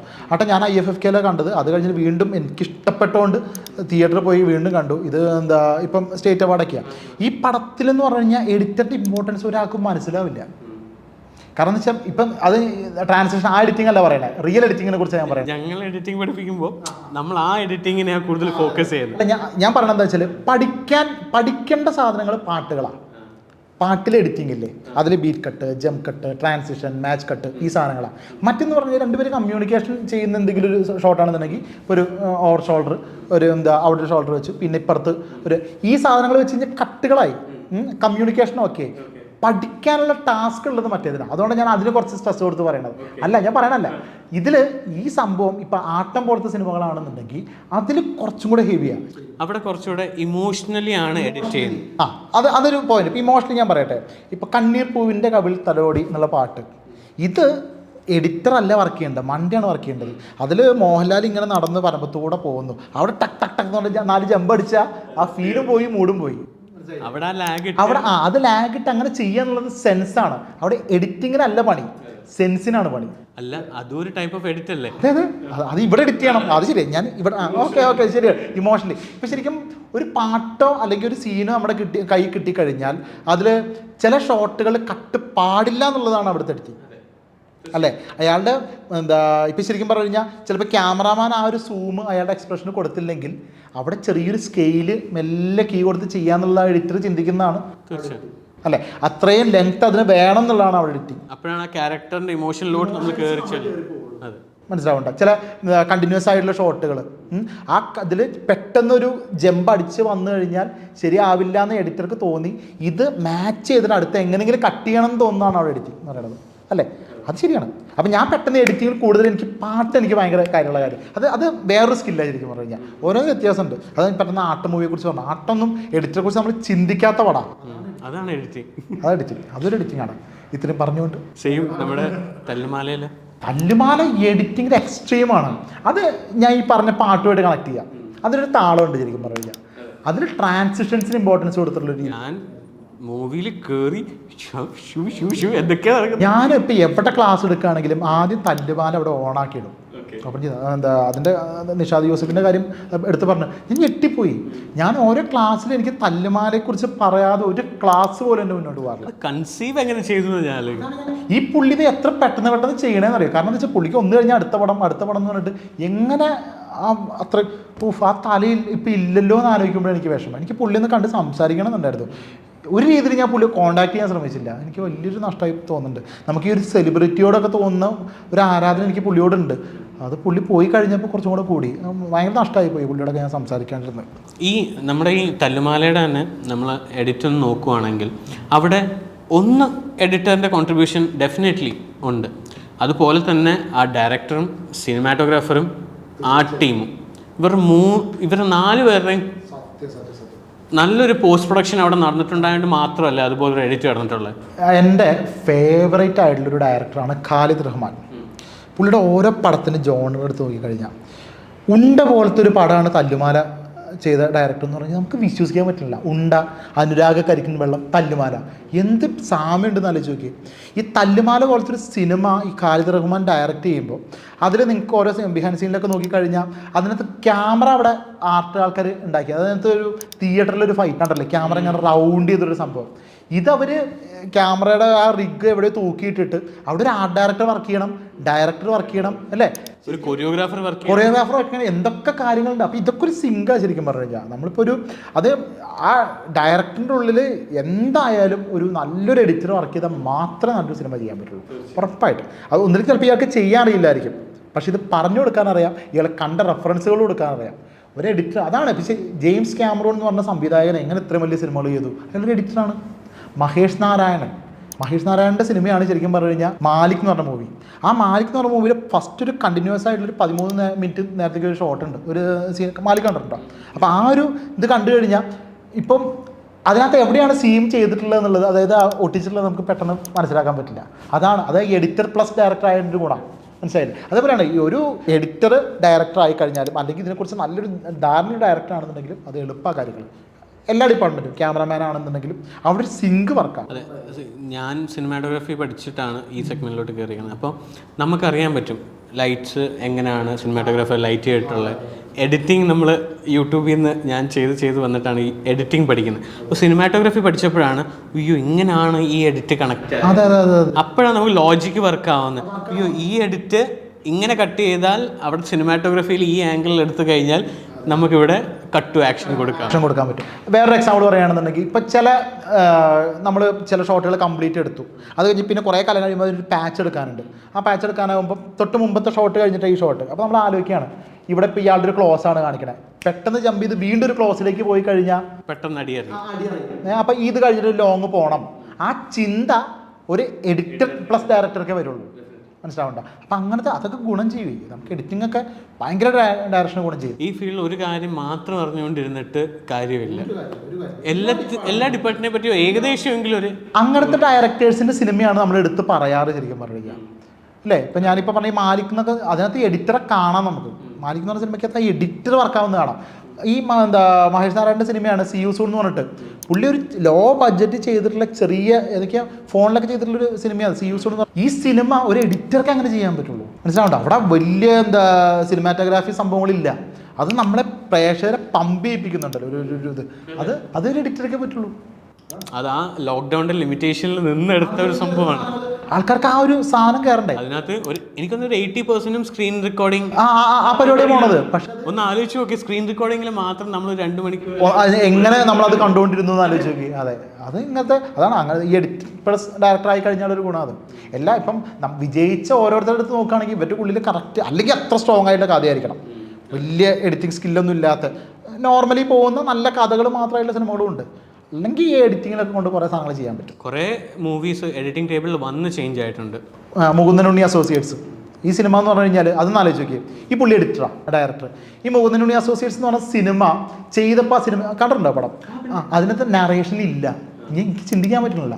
ആ സിനിമയ്ക്കകത്ത് ആ സിനിമ മൊത്തം പോകുന്നത് നറേഷനിലൂടെയാണ്, അതായത് ഇവൻ്റെ മൈൻഡ് വോയിസിലൂടെയാണ് സിനിമ പോകുന്നത്. ഇത് ഷൂട്ട് ചെയ്തപ്പോൾ ഈ പ്ലാനില്ല. ഇത് ഷൂട്ട് ചെയ്തപ്പോൾ ഈ പ്ലാനില്ലാന്ന്. അത് എഡിറ്റിംഗ് ടേബിളിൽ അവൻ ചിന്തിക്കുകയാണ്, ഇത് എൻഗേജ് അവിടെ ഇല്ലാന്ന് തോന്നിയപ്പോൾ പുള്ളി എന്ത് ചെയ്തു, ഇതിൽ ഇവൻ്റെ മൈൻഡ് വോയിസ് കയറ്റാന്ന് പിന്നെ ചിന്തിച്ചതാണ്. ഒരു എഡിറ്റർക്ക് അത് കറക്റ്റ് നമുക്കിപ്പോൾ ചിന്തിക്കാൻ പറ്റുമോ ആ പടം അങ്ങനെ, മനസ്സിലാവണ്ട. അപ്പം അങ്ങനെ ചെയ്തിട്ടുള്ള പടം അതൊക്കെ അങ്ങനെ ഒരു എഡിറ്റർമാർ വിചാരിച്ചു കഴിഞ്ഞാൽ അങ്ങനെ പല പല എലമെന്റ്സ് കയറ്റാൻ പറ്റും. അതെ, എഡിറ്ററാണ് നമ്മുടെ സെക്കൻഡ് ഡയറക്ടർ എന്ന് പറയും. സത്യം, ആ പേര് നമുക്ക് കിട്ടുന്നില്ലടേ എവിടെ, അതാണ് സങ്കടേ. പണിയെടുക്കുന്ന അറിയുന്നില്ല, പണിയെടുക്കുന്ന ആരും അറിയുന്നില്ല. ഒരു എഡിറ്റർ വിചാരിച്ച ഒരു സിനിമ വിജയിപ്പിക്കാനും പറ്റും, മോശമാക്കാനും പറ്റും, ഉറപ്പായിട്ടും പറ്റും. അതൊന്നും ചിന്തിക്കുന്നില്ല ആൾക്കാർ. എന്നേലും കാലം നമ്മളെ മനസ്സിലാക്കും, എന്നേലും കാലമേ നമ്മളെ മനസ്സിലാക്കും. അല്ല, ഇപ്പോൾ ജനറേഷൻ ഓക്കെയാണ്. പണ്ടത്തെ പോലെ ഇപ്പം നടന്മാരെ അറിയപ്പെട്ടിട്ടല്ലോ സിനിമയ്ക്ക് പോണത്, ഡയറക്ടറേയും കൂടെ ആയില്ല. ഒരു കാലത്ത് എഡിറ്ററൊക്കെ വെച്ചിട്ട് കയറുവേ. പിന്നെ നമ്മുടെ കാലം കുറച്ച് മാറിയെന്ന് പറഞ്ഞല്ലോ, AI വന്നു തുടങ്ങി. എന്തുമാത്രം നമുക്ക് അടി കിട്ടാൻ ചാൻസ് ഉണ്ട്, അതുപോലെ തന്നെ നമ്മുടെ വർക്ക് ഫ്ലോയിൽ ഇത് എന്തുമാത്രം ചേഞ്ചസ് കൊണ്ടുവരാൻ ചാൻസ് ഉണ്ട്. ശരിക്കും ഞാൻ ആദ്യം എല്ലാവരും പറഞ്ഞത് നമ്മളെ ബാധിക്കില്ല, നമുക്ക് ഈ സാധനം ഉണ്ടെങ്കിൽ സെറ്റാണെന്ന് പറഞ്ഞിട്ടുണ്ടായിരുന്നു. അത് കുറച്ച് പേടിക്കേണ്ടതെന്ന് പറയില്ല. കാരണം എന്താണെന്ന് വെച്ചാൽ എന്താ പ്രശ്നം, ഇതിനകത്ത് പ്രശ്നം എന്താണെന്നറിയോ, ഇതൊക്കെ ഇത്രേ ഉള്ളൂ എന്നുള്ള തോന്നൽ ആൾക്കാരുടെ ഉള്ളിലേക്ക് മാറ്റി. കാരണം നമ്മളിപ്പം ഒരു കാലത്തൊരു സാധനം നമ്മുടെ സ്കില്ല് മാത്രം കണ്ട് ആൾക്കാരെ ഇമ്പ്രസ് ചെയ്യിപ്പിച്ചുകൊണ്ടിരുന്ന സാധനം ഒരു ടൈപ്പിൽ കിട്ടുമ്പോൾ നമ്മുടെ സാധനത്തിന് നമ്മളിത്ര അത് നമ്മൾ മാറണം കേട്ടോ. ഞാനതിനെ കുറ്റമായിട്ട് പറയില്ല. അപ്പോൾ ആൾക്കാർ പറഞ്ഞു ഇതിപ്പോൾ ഇങ്ങനെ കിട്ടുന്നുണ്ടല്ലോ എന്നുള്ള സംഭവത്തിലേക്ക് വരുന്നു. ഇറങ്ങിയിട്ട് ഏകദേശം 1-2 കൂടി പോയൊരു 3 വർഷം ആയിട്ടുള്ളൂ. എത്രയായി? 2 വർഷമൊക്കെ ആയിട്ടുള്ളൂ. എന്നിട്ട് ഇങ്ങനൊരു ഔട്ട് വരുന്നുണ്ടെങ്കിൽ ഒരു 10 കൊല്ലം കഴിഞ്ഞ് എന്തായിരിക്കും അവസ്ഥ എന്നുള്ളൊരു സംഭവമുണ്ട്. ഇത് ഗുണം ചെയ്തിട്ടുണ്ട്, ഇല്ലാന്നല്ല. അത് നമ്മുടെ വർക്ക് ഫ്ലോയിൽ ഇപ്പോൾ ഒരു കാര്യം പറയുകയാണെന്നുണ്ടെങ്കിൽ റിമൂവലിൻ്റെ കേസ് തന്നെ എടുക്കാം. ഇപ്പോൾ എനിക്കൊരു വിഷ്വൽ കിട്ടുമ്പോൾ ബാക്ക്ഗ്രൗണ്ടിൽ ഒരു അൺവാണ്ടഡ് ആയിട്ടുള്ളൊരു ഒബ്ജക്റ്റ് ഉണ്ട്. പണ്ട് ഞാൻ ഈ ഒരു ഫ്രെയിം മാത്രം എക്സ്പോർട്ട് ചെയ്ത് ഫോട്ടോഷോപ്പിൽ കൊണ്ടുപോയി അവിടെ ക്ലോൺ സ്റ്റാമ്പ് അടിക്കണം. ക്ലോൺ സ്റ്റാമ്പ് അടിച്ചാൽ തന്നെ ചിലപ്പോൾ അതിൻ്റെ പാച്ചൊക്കെ അറിയാൻ പറ്റും, അല്ലേ? ഈ സാധനം ഇപ്പോൾ എളുപ്പമാണ്. വെറുതെ സെലക്ട് ചെയ്തിട്ട് റിമൂവ് എടുത്തു കഴിഞ്ഞാൽ സാധനം പോയി. ഏതിലാണ്? ഫോട്ടോഷോപ്പിൽ ജനറേറ്റീവ് ഫിൽ എന്ന് പറഞ്ഞ ഓപ്ഷൻ ഉണ്ടല്ലോ. അപ്പം ജസ്റ്റ് ആ ഏരിയ മാത്രം സെലക്ട് ചെയ്ത് ജനറേറ്റീവ് റിമൂവ് അടിച്ചാൽ മതി. നമുക്ക് അതായത് ഇപ്പം എത്ര വലിയ കോംപ്ലിക്കേറ്റഡ് ആയിട്ടുള്ള സാധനമാണെങ്കിൽ ആ റിമൂവ് അടിച്ചാൽ ഒരാൾ പോലും മനസ്സിലാവാത്ത രീതിയിൽ ആ സാധനം റിമൂവ് ആയി. പക്ഷേ ഞാൻ ഒരു കാര്യം ചോദിക്കട്ടെ, നമ്മളിപ്പോൾ ഒരു വീഡിയോയിൽ ഒരു ഫ്രെയിം എടുത്തിട്ടാണ് ജനറേറ്റീവ് ഫില്ല് ചെയ്യുന്നത്. അപ്പോൾ മൾട്ടിപ്പിൾ ഫ്രെയിംസ് വരുമ്പോൾ സെയിം ജനറേറ്റീവ് ഫില്ല് തന്നെ വരുമോ? ഇപ്പം ഞാൻ കാര്യം പറയട്ടെ, ഇപ്പം ഈ ഒരു ഷോട്ട് ഇപ്പം എബിന് ഇവിടെ ഇരിക്കണം, ഇങ്ങനെ പാൻ ചെയ്യുന്നൊരു ഷോട്ടാണെന്ന് വിചാരിച്ചോ. ഈ പാൻ ചെയ്തപ്പോൾ അനാവശ്യമായിട്ട് പുറകിലൊരു സാധനം ഉണ്ട്. ഓക്കെ, അപ്പോൾ ഇത് മുമ്പ് ഞാൻ ചെയ്തത് എങ്ങനെയാണ്, ഇതിനകത്ത് ഫസ്റ്റ് ഫ്രെയിമില്ലേ, എബിന് ആ ഫസ്റ്റ് ഫ്രെയിം എടുത്തിട്ട് ആ ഭാഗം മാത്രമായിട്ട് സെലക്ട് ചെയ്ത് റിമൂവ് ചെയ്തു. റിമൂവ് ചെയ്യണമെന്ന് വെച്ചാൽ ക്ലോസ് സ്റ്റാമ്പ് ചെയ്ത് റിമൂവ് ചെയ്തു. പിന്നെ അടുത്ത പ്രോസസ്സ് എന്ന് പറഞ്ഞു കഴിഞ്ഞാൽ ഇത് പാനിങ് ആ ഏരിയ ട്രാക്ക് ചെയ്യണം. ട്രാക്ക് ചെയ്തിട്ട് ശരിയാക്കിയുള്ള സാധനം ഇതിൻ്റെ മുകളിൽ കൊണ്ട് വെക്കണം. ഈ പ്രോസസ്സ് തന്നെയാണ് ഇപ്പോഴും നടക്കുന്നത്. പക്ഷേ ആ ഫോട്ടോഷോപ്പിലുള്ള ആ ഫംഗ്ഷനിലെ ഞാൻ 1 മണിക്കൂർ ചെയ്ത സാധനം ഇപ്പം എനിക്ക് 1 മിനിറ്റ് വേണ്ട. മനസ്സിലായി? അത്ര പെട്ടെന്ന് അത് പോയി. പിന്നെ എനിക്ക് അടുത്ത പണി എന്താണെന്ന് വെച്ചാൽ ഇനി റിമൂവിന് എബിനെ അതിൻ്റെ മുകളിൽ പ്ലേസ് ചെയ്യണം. റോട്ട് ചെയ്ത് എന്നാലും ഇതിന് ബാക്കിലേക്ക് പോകുള്ളൂ. ഈ പണി ഇപ്പം പണ്ടത്തെക്കാൾ കുറഞ്ഞു, സിമ്പിളായി. അപ്പം അതൊരു വ്യത്യാസമുണ്ട്. അതെനിക്ക് പല സാധനങ്ങളും പല ഗുണങ്ങളും ഇപ്പം ഒന്നുമില്ല. എനിക്ക് ഈ ചെടി ഇവിടെ ഇഷ്ടപ്പെട്ടില്ല, അധികം ചെറിയൊരു മൂവ്മെൻ്റ് ഒക്കെ ഉള്ള ഷോട്ടാണ്. ഈ ചെടി ഞാൻ റിമൂവ് ചെയ്തു, എനിക്ക് പുതിയൊരു ചെടി വെച്ചു. സെറ്റല്ലേ? പണ്ട് ചെടി വെക്കാൻ പറ്റുമോ? നമ്മളത് വേറെ ചെടി അവിടെ കൊണ്ട് വെക്കണം എന്നുണ്ടെങ്കിൽ അത് ഈ ലൈറ്റ് മാച്ച് ചെയ്യിപ്പിക്കണം, ഗ്രേഡിങ്ങിന് വേണം. ഇപ്പോൾ ഒന്നും ചിന്തിക്കേണ്ട. ഡെഫിനറ്റ്ലി ഇപ്പോൾ ഞങ്ങളും ഈ ജനറേറ്റീവ് ഫിൽ പലയിടത്തും നമ്മൾ യൂസ് ചെയ്യാറുണ്ട്. അപ്പം അതിൻ്റെ ഔട്ടൊക്കെ എന്ത് റിയലിസ്റ്റിക് ആണ്, ലൈറ്റും സംഭവം എല്ലാം 4K ഒരു ഫൂട്ടേജിൻ്റെ അത് 4K തന്നെ ആ ക്വാളിറ്റിയിൽ കിട്ടും നമുക്ക്. ഈവൻ നമ്മൾ ലോഗിലുള്ളൊരു സംഭവം എടുത്ത് അവിടെ കൊണ്ടിട്ടാൽ ലോഗ് വരും. അതാണ് എന്താ അത്ഭുതം ആലോചിച്ച് നോക്കി. അത് നമുക്ക് ശരിക്കും പറഞ്ഞു കഴിഞ്ഞാൽ അല്ലെങ്കിൽ നമ്മൾ ആ ലോഗ് കളർ നമ്മൾ പിടിക്കണം. ഇപ്പം നമുക്ക് ചിലപ്പോൾ ഗൂഗിളിൽ നിന്ന് ഒരു ഇമേജ് കിട്ടുന്നതായിരിക്കും, അത് ചിലപ്പോൾ നല്ല സാച്ചുറേഷൻ കയറിയിട്ടുള്ളൊരു ഇമേജ് ആയിരിക്കും. അത് ലോഗിലേക്ക് എത്തിക്കുക എന്ന് പറഞ്ഞാൽ എളുപ്പമുള്ള കാര്യമില്ല. കളർ ഗ്രേഡിങ്ങിൻ്റെ സെഗ്മെൻറ്റ് നോക്കുകയാണെങ്കിൽ കുറേ അധികം ടൂൾസ് ഈ AI വന്നിട്ട് ഇമ്പ്രൂവ്മെൻറ്റ് വന്നിട്ടുണ്ട്.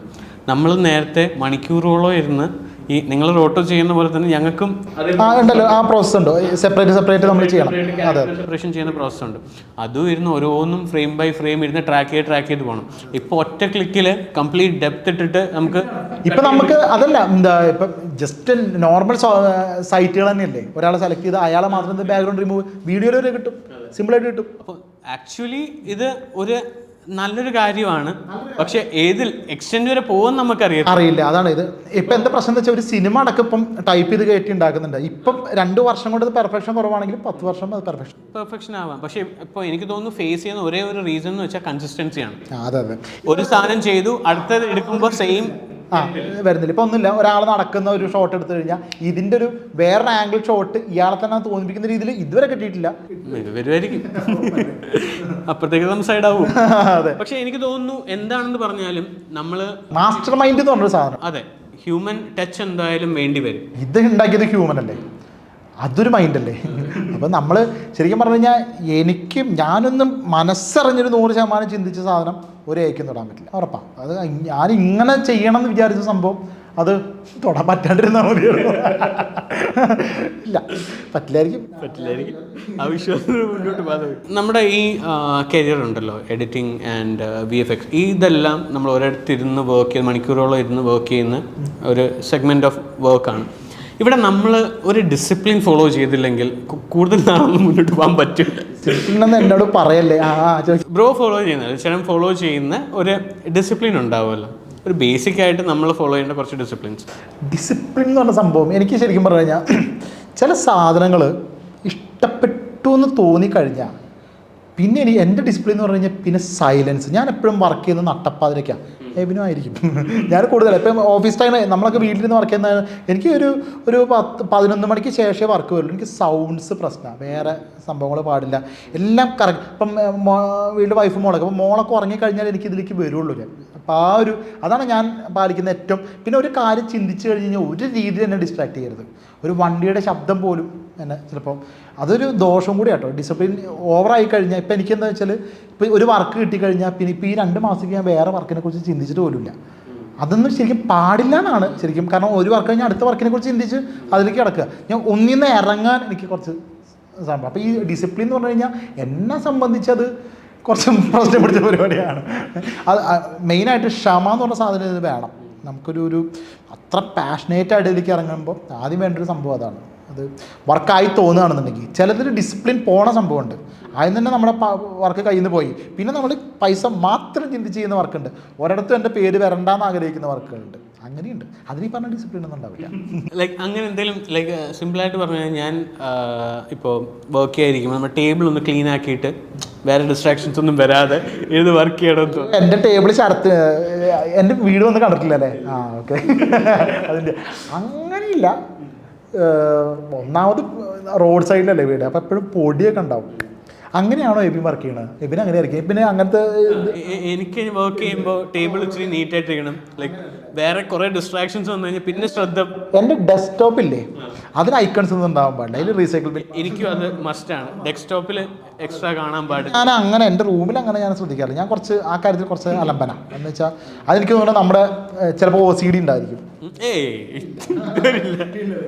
അപ്പം ചിലപ്പോൾ അതായിരിക്കാം. എനിക്ക് അങ്ങനത്തെ ഒരു സംഭവമില്ല. എനിക്ക് മൈൻഡ് ഡിസ്റ്റർബ് ചെയ്യുന്ന രീതിയിലൊന്നും ഉണ്ടാവാൻ പാടില്ല. വിഷ്വലി എനിക്ക് കുഴപ്പങ്ങളൊന്നുമില്ല. പിന്നെ ഈ പറഞ്ഞ പോലെ നൈറ്റിൻ്റെ സാധനം ഞങ്ങളും ഫുൾ ഡേ കാണും ഞങ്ങളുടെ കയ്യിൽ. പക്ഷെ ഒരു 8 മണി കഴിഞ്ഞാൽ ഈ ക്രിയേറ്റീവ് സാധനം കയറും. പിന്നെ 8 മണി തൊട്ട് 2 മണി വരെ ഒരേ പോക്കായിരിക്കും. പക്ഷെ നമ്മൾ രാവിലെ ഇരുന്ന ആ സാധനം ചിലപ്പോൾ കിട്ടിയെന്ന് വരത്തില്ല. രാവിലെ അതിനെ എണീറ്റാലല്ലേ ഞാൻ എണീക്കുന്നതിന് എനിക്കൊക്കെ ചെയ്തിട്ടുണ്ട്. പക്ഷെ എന്തോ അവർ 8 മണി ടൈം കഴിയുമ്പോഴാണ് നമുക്കൊരു ക്രിയേറ്റീവ് ചാർജ് വരുന്നത്. പിന്നെ ചിലപ്പോൾ ഇരുന്ന് രാത്രി 1-2 മണി ആയാലും നമ്മൾ അറിയത്തില്ല. ചില വർക്കുകൾ അങ്ങനെ നമുക്ക് ഒരു ഇഷ്ടം തോന്നിക്കഴിഞ്ഞാൽ ഉറക്കമൊക്കെ പോവും, വിശപ്പ് പോവും, ഉറക്കം പോവും.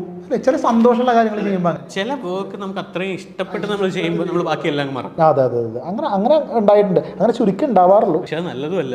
അത് നല്ലതല്ല. അത് നമ്മുടെ ശരീരത്തെ ഒരുപാട് ഇപ്പോൾ ആസ് എ എഡിറ്റർ ഞാൻ നോക്കുവാണെങ്കിൽ നമ്മൾ ഈ മൈൻഡ്ലെസ് ആയിട്ടിരുന്ന് വർക്ക് ചെയ്യുമ്പോൾ എനിക്ക് ഫേസ് ചെയ്തിട്ടുള്ള കാര്യം ഒന്ന് നടുവേദന. അയ്യോ, എനിക്ക് അതിപ്പോൾ ഒടിയാറായിട്ടുണ്ട്. കണ്ണ് സ്ട്രെയിൻ, ഓവർ സ്ട്രെയിൻ, സ്ട്രെസ് ഭയങ്കരമാണ്. ശരീരത്തെ മുഖത്തേക്ക് ബാധിക്കും. ഈ ഫീൽഡിൽ ഏറ്റവും കൂടുതൽ ഇഷ്യൂ എന്ന് വെച്ചാൽ ഒന്ന് ഞങ്ങളിരുന്ന് വർക്ക് ചെയ്യുന്നത് ഒരൊറ്റ ഈ ഫീൽഡിന് ഇഷ്യൂ ഉണ്ടാവാൻ പോണ ആൾക്കറിയോ? നിങ്ങളുടെ അടുത്ത പയ്യന് ഈ വീഡിയോ ഇപ്പോൾ എപ്പോഴും ഇവരിപ്പോൾ അതിനെക്കുറിച്ച് നായകന്മാർ നിർത്തണില്ലല്ലോ. കാരണം എന്താ വെച്ചാൽ ഇവർക്ക് ഇപ്പോൾ ചെയ്യാൻ പോണ ഒരു ക്രിയേറ്റീവ് ഇല്ലാത്തൊരു വർക്ക് അവർ ചെയ്യാൻ പോണത് പോഡ്കാസ്റ്റാണ്. ഇപ്പം എന്നെ കാണിക്കണം, എബി സംസാരിക്കുമ്പോൾ കാണിക്കണം, അത് ഇവന്മാർ സോറിടാ. അല്ല, ഞാൻ നമ്മുടെ ഇവിടെ പഠിക്കാൻ വരുന്ന അസിസ്റ്റൻസ് ആയിക്കോട്ടെ, നമ്മുടെ മീഡിയ ടീം ആയിക്കോട്ടെ, ഇവരെ എല്ലാവരെയും ഞാൻ പ്രിപ്പയർ ചെയ്യുന്നതെന്ന് വെച്ച് കഴിഞ്ഞാൽ ഏറ്റവും ഈസിയസ്റ്റ് വർക്ക് ആദ്യം കൊടുക്കും. ഇപ്പോൾ ഇവരുടെ 3 മാസം ട്രെയിനിങ് ആയിരിക്കും. ഇതിനകത്ത് ആദ്യത്തെ 2 മാസം ഇവർ പ്രത്യേകിച്ച് ഒന്നും ചെയ്യുന്നില്ല. ഇവർ ചെയ്യുന്ന വെച്ചാൽ ഇവർ ചെയ്ത പരിപാടിയെ തന്നെ നമ്മൾ വർക്ക് ചെയ്ത് ഇവരെ ഒന്ന് മടുപ്പിക്കും. ഇതാണ് പണി. സത്യം. അത് കഴിഞ്ഞിട്ടാണ് നമ്മളൊരു ഫീഡ് കൊടുക്കുന്നത്. നിങ്ങൾ ഇത്രയും നേരം ചെയ്ത സാധനമല്ല ഇനി മുന്നോട്ട് നിങ്ങൾ ചെയ്യാൻ പോകുന്നത്. ഇതിൽ നിന്ന് മുന്നോട്ട് നിങ്ങൾ വളരണം. ഇങ്ങനെ കുറച്ച് ക്രിയേറ്റീവ് ഇൻപുട്ട് ഇട്ട് നിങ്ങൾ ചെയ്യുന്ന മേ ബി പോഡ്കാസ്റ്റ് ബോറിംഗ് ആയിരിക്കും, പക്ഷേ ഈ പോഡ്കാസ്റ്റിനെ എങ്ങനെ നിങ്ങൾ ക്രിയേറ്റീവ്ലി ഇൻട്രസ്റ്റിംഗ് ആക്കാം എന്നുള്ള സാധനമാണ് ഞാൻ അങ്ങോട്ട് ഫീഡ് കൊടുക്കുന്നത്. പിന്നെ ഓരോ പ്രാവശ്യം അവരൊരു സാധനം ചെയ്തു തരും, ഞാൻ പോരാ അടുത്ത സാധനം വരട്ടെ. അപ്പോൾ അവർക്ക് തോന്നും, ഇത് എത്ര ചെയ്താലും തീർന്നു, നേരത്തേക്ക് ഒറ്റ 2 മാസത്തിന് പടപട റെഡിയാ, വിട്ടോ ഞാൻ പറഞ്ഞ് എല്ലാം പോകായിരുന്നു. പക്ഷെ ഇപ്പോൾ എത്ര കിട്ടിയാലും ഇവർക്കും തോന്നുമോ ഇതിനകത്ത് എന്തെങ്കിലും കുറച്ചുകൂടെ ആഡ് ചെയ്യാം. ഇങ്ങോട്ട് ഇവരുടെ ഫീഡ് വന്നു തുടങ്ങി. മതിയല്ലേ, സെറ്റാണ്. ഒന്ന് പരിഗണിച്ചത്, അല്ലെങ്കിൽ ചിലപ്പോൾ ഇവിടുത്തെ പോണതിന് മുമ്പ്. അല്ല, സീരിയസ്ലി ഇവർ ആദ്യം വന്നപ്പോഴും ഇപ്പോൾ നിൽക്കുമ്പോഴും അവരുടെ ഇൻപുട്ട് കൂടി തുടങ്ങി. നമ്മുടെ കൂടെ വർക്ക് ചെയ്യുന്ന ടീമിനെ നമ്മൾ ട്രെയിൻ ചെയ്യുന്ന അങ്ങനെ ആദ്യത്തെ 2 മാസം അവരുടെ ഹണിമൂൺ പീരീഡ്. പണി അവർ വൃത്തിക്ക് ചെയ്യാൻ പഠിക്കും. നമ്മുടെ ആ കൾച്ചറിലോട്ട് അവരൊന്ന് കയറ്റിയിട്ട് പിന്നെ അവർക്ക് ട്രിഗർ കൊടുക്കുന്നത്. അർപ്പിതേട്ടാ, നമ്മൾ ഇതുവരെ പറഞ്ഞത് എഡിറ്റേഴ്സിൻ്റെ നല്ല കാര്യങ്ങളും അതിനെപ്പറ്റിയുള്ള നമ്മുടെ ലൈഫും കാര്യങ്ങളൊക്കെ നമ്മൾ പറഞ്ഞു, കുറേ കാര്യങ്ങൾ പറഞ്ഞു. ഇതിനകത്ത് ആരും അറിയാത്ത കുറേ ഏരിയ ഉണ്ട്. നമ്മൾ ഈ പോസ്റ്റ് പ്രൊഡക്ഷനിലിരിക്കുമ്പോൾ നമ്മൾ ഏറ്റവും കൂടുതൽ ഫേസ് ചെയ്യുന്ന ഒരു ഇഷ്യൂ എന്ന് വെച്ചാൽ നമ്മൾ കണ്ടിന്യൂസ് ആയിട്ടാണ് സിസ്റ്റത്തിന് മുന്നിലിരിക്കുന്നത്. ഒന്ന് നടുവേദന, രണ്ടാമത്തേന്ന് വെച്ച് കഴിഞ്ഞാൽ സ്ട്രെസ്, ഓവറായിട്ട് നമ്മൾ നൈറ്റിലിരിക്കുമ്പോൾ സ്ട്രെസ്, പിന്നെന്താ തലവേദന, വർക്ക് പ്രഷർ, ഇങ്ങനത്തെ കുറേ ഇഷ്യൂസ് വരാറുണ്ട്. അപ്പോൾ ഇതിനെ എങ്ങനെയാണ് ടാക്കിൾ ചെയ്യുന്നത്? ഇതല്ലാതെ പുതിയ എന്തെങ്കിലും പ്രശ്നങ്ങളുണ്ടോ? അത് ശരിക്കും പറഞ്ഞാൽ വലിയൊരു പ്രശ്നം തന്നെ. ഇപ്പോൾ ഞാൻ ചെയറൊക്കെ എത്ര മാറ്റിയിട്ടും നമ്മുടെ ഈ ബാക്ക് പെയിൻ അതൊരു, ഞാനിപ്പോൾ മറ്റൊരു സാധനമൊക്കെ മേടിച്ചിട്ടുണ്ട്. ഇപ്പോൾ ഒരു വർക്ക് കഴിഞ്ഞ് കഴിഞ്ഞാൽ അവിടെ പോയി ഇങ്ങനെ കമിഴ്ന്ന് കിടക്കണം അതിൻ്റെ മുകളിൽ. അങ്ങനെ അത്രയ്ക്ക് സീനാണ് എനിക്ക് ബാക്ക് പെയിൻ്റെ, ഭയങ്കര സീനായിട്ടുണ്ട്. കാരണം നമ്മൾ അങ്ങനെ ഇരിക്കുകയല്ലേ, അതിൻ്റെ മുകളിൽ കുത്തി പിടിച്ചിരുന്ന ബാക്ക് പെയിനാണ് എൻ്റെ മെയിൻ പ്രശ്നം. പിന്നെയെന്ന് പറഞ്ഞു കഴിഞ്ഞാൽ നമ്മുടെ മൈൻഡ് ഭയങ്കര പ്രശ്നമാണ്. വീട്ടിലൊക്കെ അത് വീടിനെ ബാധിക്കുകയും, ഈ പറഞ്ഞ ഞാനൊരു വർക്ക് ചെയ്യുമ്പോൾ ചിലപ്പോൾ മൊത്തം അത് മാത്രം ചിന്തിച്ച് ചെയ്യുമ്പോൾ, മോളെ ചെറിയ കുഞ്ഞാ ഒന്നാം ക്ലാസ്സിൽ പഠിക്കുക. അവളൊക്കെ ഒച്ചയിടുമ്പോൾ എനിക്ക് പെട്ടെന്ന് ടെമ്പ് കയറും. വെറുതെ അവർ ചെയ്ത് അതൊക്കെ ഞാൻ അപ്പം തന്നെ ചെന്ന് സോൾവ് ആക്കും. എന്നാലും അതൊക്കെ ഇതിനെ ബാധിക്കുന്ന ഒരു മെയിൻ പ്രശ്നങ്ങളാണ്. അപ്പം അങ്ങനെ കുറേ സംഭവങ്ങളുണ്ട്. മെയിനായിട്ട് ഈ ബാക്ക് പെയിനൊക്കെ പിന്നെ നമുക്ക് എന്തെങ്കിലും കുറച്ച് നേരം ഇരുന്നാൽ ശരിയാക്കും. പക്ഷേ ഈ കുട്ടികളിലേക്കൊക്കെ ഉണ്ടാകുന്ന ആ ഒരു സൈഡ് എഫക്റ്റ് ഇല്ലേ നമ്മുടെ ഭാഗത്ത് നിന്ന്, അതൊക്കെയാണ് ഇതിനകത്ത് ഏറ്റവും കൂടുതൽ ദോഷം ചെയ്യണത്. കാരണം അതുകൊണ്ടാണ് ഞാൻ കൂടുതൽ നൈറ്റ് വർക്ക് ചെയ്യണത്. അത് പ്രശ്നമാണ്. നമ്മൾ നൈറ്റ് ലേറ്റ് വർക്കായിട്ട് നമ്മൾ ശരിക്കും പറഞ്ഞാൽ നമ്മളൊക്കെ ഉറങ്ങണത് 2 മണി 2:15 അല്ലെങ്കിൽ 3 മണി അല്ലെങ്കിൽ നേരം വെളുക്കുന്നവരെ ഇങ്ങനെയാണ്. രാവിലെ എത്ര കിടന്നുറങ്ങിയാലും നമ്മൾ നൈറ്റ് ഉറങ്ങണം ശരിക്കും. ആ പ്രോസസ്സ് അല്ലല്ലോ നടക്കണേ. ഫുഡ് ചില ഇൻട്രസ്റ്റ് കൂടിയ വർക്കുകളൊക്കെ ഇരുന്ന് ചെയ്യുമ്പോൾ ഫുഡിൻ്റെ കാര്യം തന്നെ മറന്നു പോകും. അങ്ങനത്തെ പ്രശ്നങ്ങൾ ഭയങ്കര പ്രശ്നമാണേ. ഇത്ര കാലം പോകുമെന്നറിയില്ല. ഓടുന്നിടത്തോളം ഓടട്ടെ എന്ന് വിചാരിച്ചു. എനിക്കും ഒരു ടൈമിൽ ഫേസ് ചെയ്ത പ്രോബ്ലം ആയിരുന്നു ഈ നടുവേദന. അപ്പം ഞാൻ ചെയർ മാറ്റിയപ്പോഴത്തേക്ക് തന്നെ അതിൽ നല്ല ചേഞ്ചസ് ഉണ്ട്. പിന്നെ നമ്മുടെ ടേബിളിൻ്റെ ഹൈറ്റ് അതിനൊക്കെ ഒരു റേഷ്യോ ഉണ്ട്, നമ്മൾ ഇരിക്കുന്നതും ചെയറിൻ്റെ പൊസിഷനിങ്. ഇത് മാറ്റിയപ്പോഴത്തേക്ക് നടുവേദന എന്നുള്ള പ്രോബ്ലം മാറിയില്ലേ? എനിക്കിത് മാറി. കഴുത്ത് വേദന. പിന്നെ അതും ഇതുപോലെ കുറച്ച് എക്സസൈസും പരിപാടികളും ആക്റ്റീവ് ആയേ പറ്റത്തുള്ളൂ. പക്ഷെ നമ്മുടെ വർക്ക് ഫ്ലോയിൽ നമ്മൾ എപ്പോഴും പറ്റൂല. ഒറ്റ ഇരിപ്പിരിക്കുന്നതുകൊണ്ടുള്ളൊരു പ്രശ്നമുണ്ട്. അതിപ്പോൾ ഇൻട്രസ്റ്റ് ഉള്ള വർക്കാണെങ്കിലും ക്ലൈൻറ്റ് പറഞ്ഞാൽ ഇരുന്നേ പറ്റുള്ളൂ. അതിന് മാത്രം അതറിയില്ല. ഇപ്പം എല്ലാവരും എന്താ വെച്ചാൽ നമ്മുടെ ആൾക്കാർക്കുള്ളൊരു കുഴപ്പം എന്താ വെച്ചാൽ, നീ പിന്നെ മറ്റേ ചുമട് പണിയൊന്നുമല്ലല്ലോ ചെയ്യണേ, കമ്പ്യൂട്ടറിൽ കുത്തിയാൽ പോരെ. അറിയില്ല, മനസ്സിലാവില്ല നമ്മൾ ഈ കുത്തുന്നതിൻ്റെ ഒരു പ്രഷർ. മെയിനായിട്ട് ഞാൻ പറഞ്ഞില്ല, ഈ മൈൻഡാണ് പ്രശ്നം. നമ്മൾ മെൻ്റലി ഈ ക്രിയേറ്റീവ് ബേൺഔട്ടൊക്കെ ആകുമ്പോൾ, ബേൺഔട്ട് വർക്കിൽ മാത്രമല്ല നമ്മൾ ഫുള്ള് ലൈഫിൽ അത് നമ്മൾ ശരിക്കും പറഞ്ഞ വീട്ടുകാർ പറഞ്ഞു എന്തിനാ ജീവിക്കുന്നത്, എന്ത് വിധി എന്നുള്ള പാട്ടൊക്കെ ബാക്ക്ഗ്രൗണ്ടിൽ പോകും. സീരിയസ് ആയിട്ട് പറയാം. ബേൺഔട്ടൊക്കെ വരുവാണെങ്കിൽ ചിലപ്പോൾ 1 മാസമൊക്കെ നമുക്ക് ഒന്നും ചെയ്യാൻ സത്യം അതെങ്ങനെ ഓവർകം ചെയ്തത് നമുക്ക് മാത്രമേ അറിയത്തുള്ളൂ. അങ്ങനത്തെ സൈഡ് ഉണ്ട് ഇതിന്. ഒന്ന് യൂട്യൂബിന്റെ സാധനം നമ്മളിങ്ങനെ മറന്നേ പോകും. പിന്നെ വർക്ക് ആകുമ്പോൾ നമ്മൾ ഫോഴ്സ്ഫുള്ളി പിന്നെ നമുക്ക് ചെയ്യേണ്ട അവസ്ഥ വരും. എന്താ വെച്ചാൽ ഓൾറെഡി നമ്മൾ കമ്മിറ്റ് ചെയ്തു പോയി. വേറെ സംഭവം എന്താ വെച്ചാൽ ചില വർക്ക് അടുപ്പിച്ച് പൊളിയാനുള്ള വർക്കാന്ന് വെച്ച് നമുക്ക് കിട്ടും. ഇറങ്ങിയിട്ട് ഒരു ഗുണമില്ലാത്ത വർക്കുകൾ ചിലപ്പോൾ അടുപ്പിച്ച് കിട്ടും. അപ്പോൾ ഒന്നിൻ്റെ മുകളിൽ അടുത്തത് പൊളിഞ്ഞ വർക്ക് അങ്ങനെ ഭയങ്കര പ്രശ്നമാണ്. ചിലപ്പോൾ അതിന് ഭയങ്കര ബഡ്ജറ്റും ഉണ്ടായിരിക്കില്ല, പൊളിയുകയും ചെയ്യും. നമുക്ക് ഒരു പേരും കിട്ടാത്ത വർക്ക് അതൊക്കെ ഇങ്ങനെ കണ്ടിന്യൂസ് ആയിട്ട് ചെയ്തുകൊണ്ടിരിക്കുമ്പോൾ ഭയങ്കരമായിട്ട് ബാധിക്കും.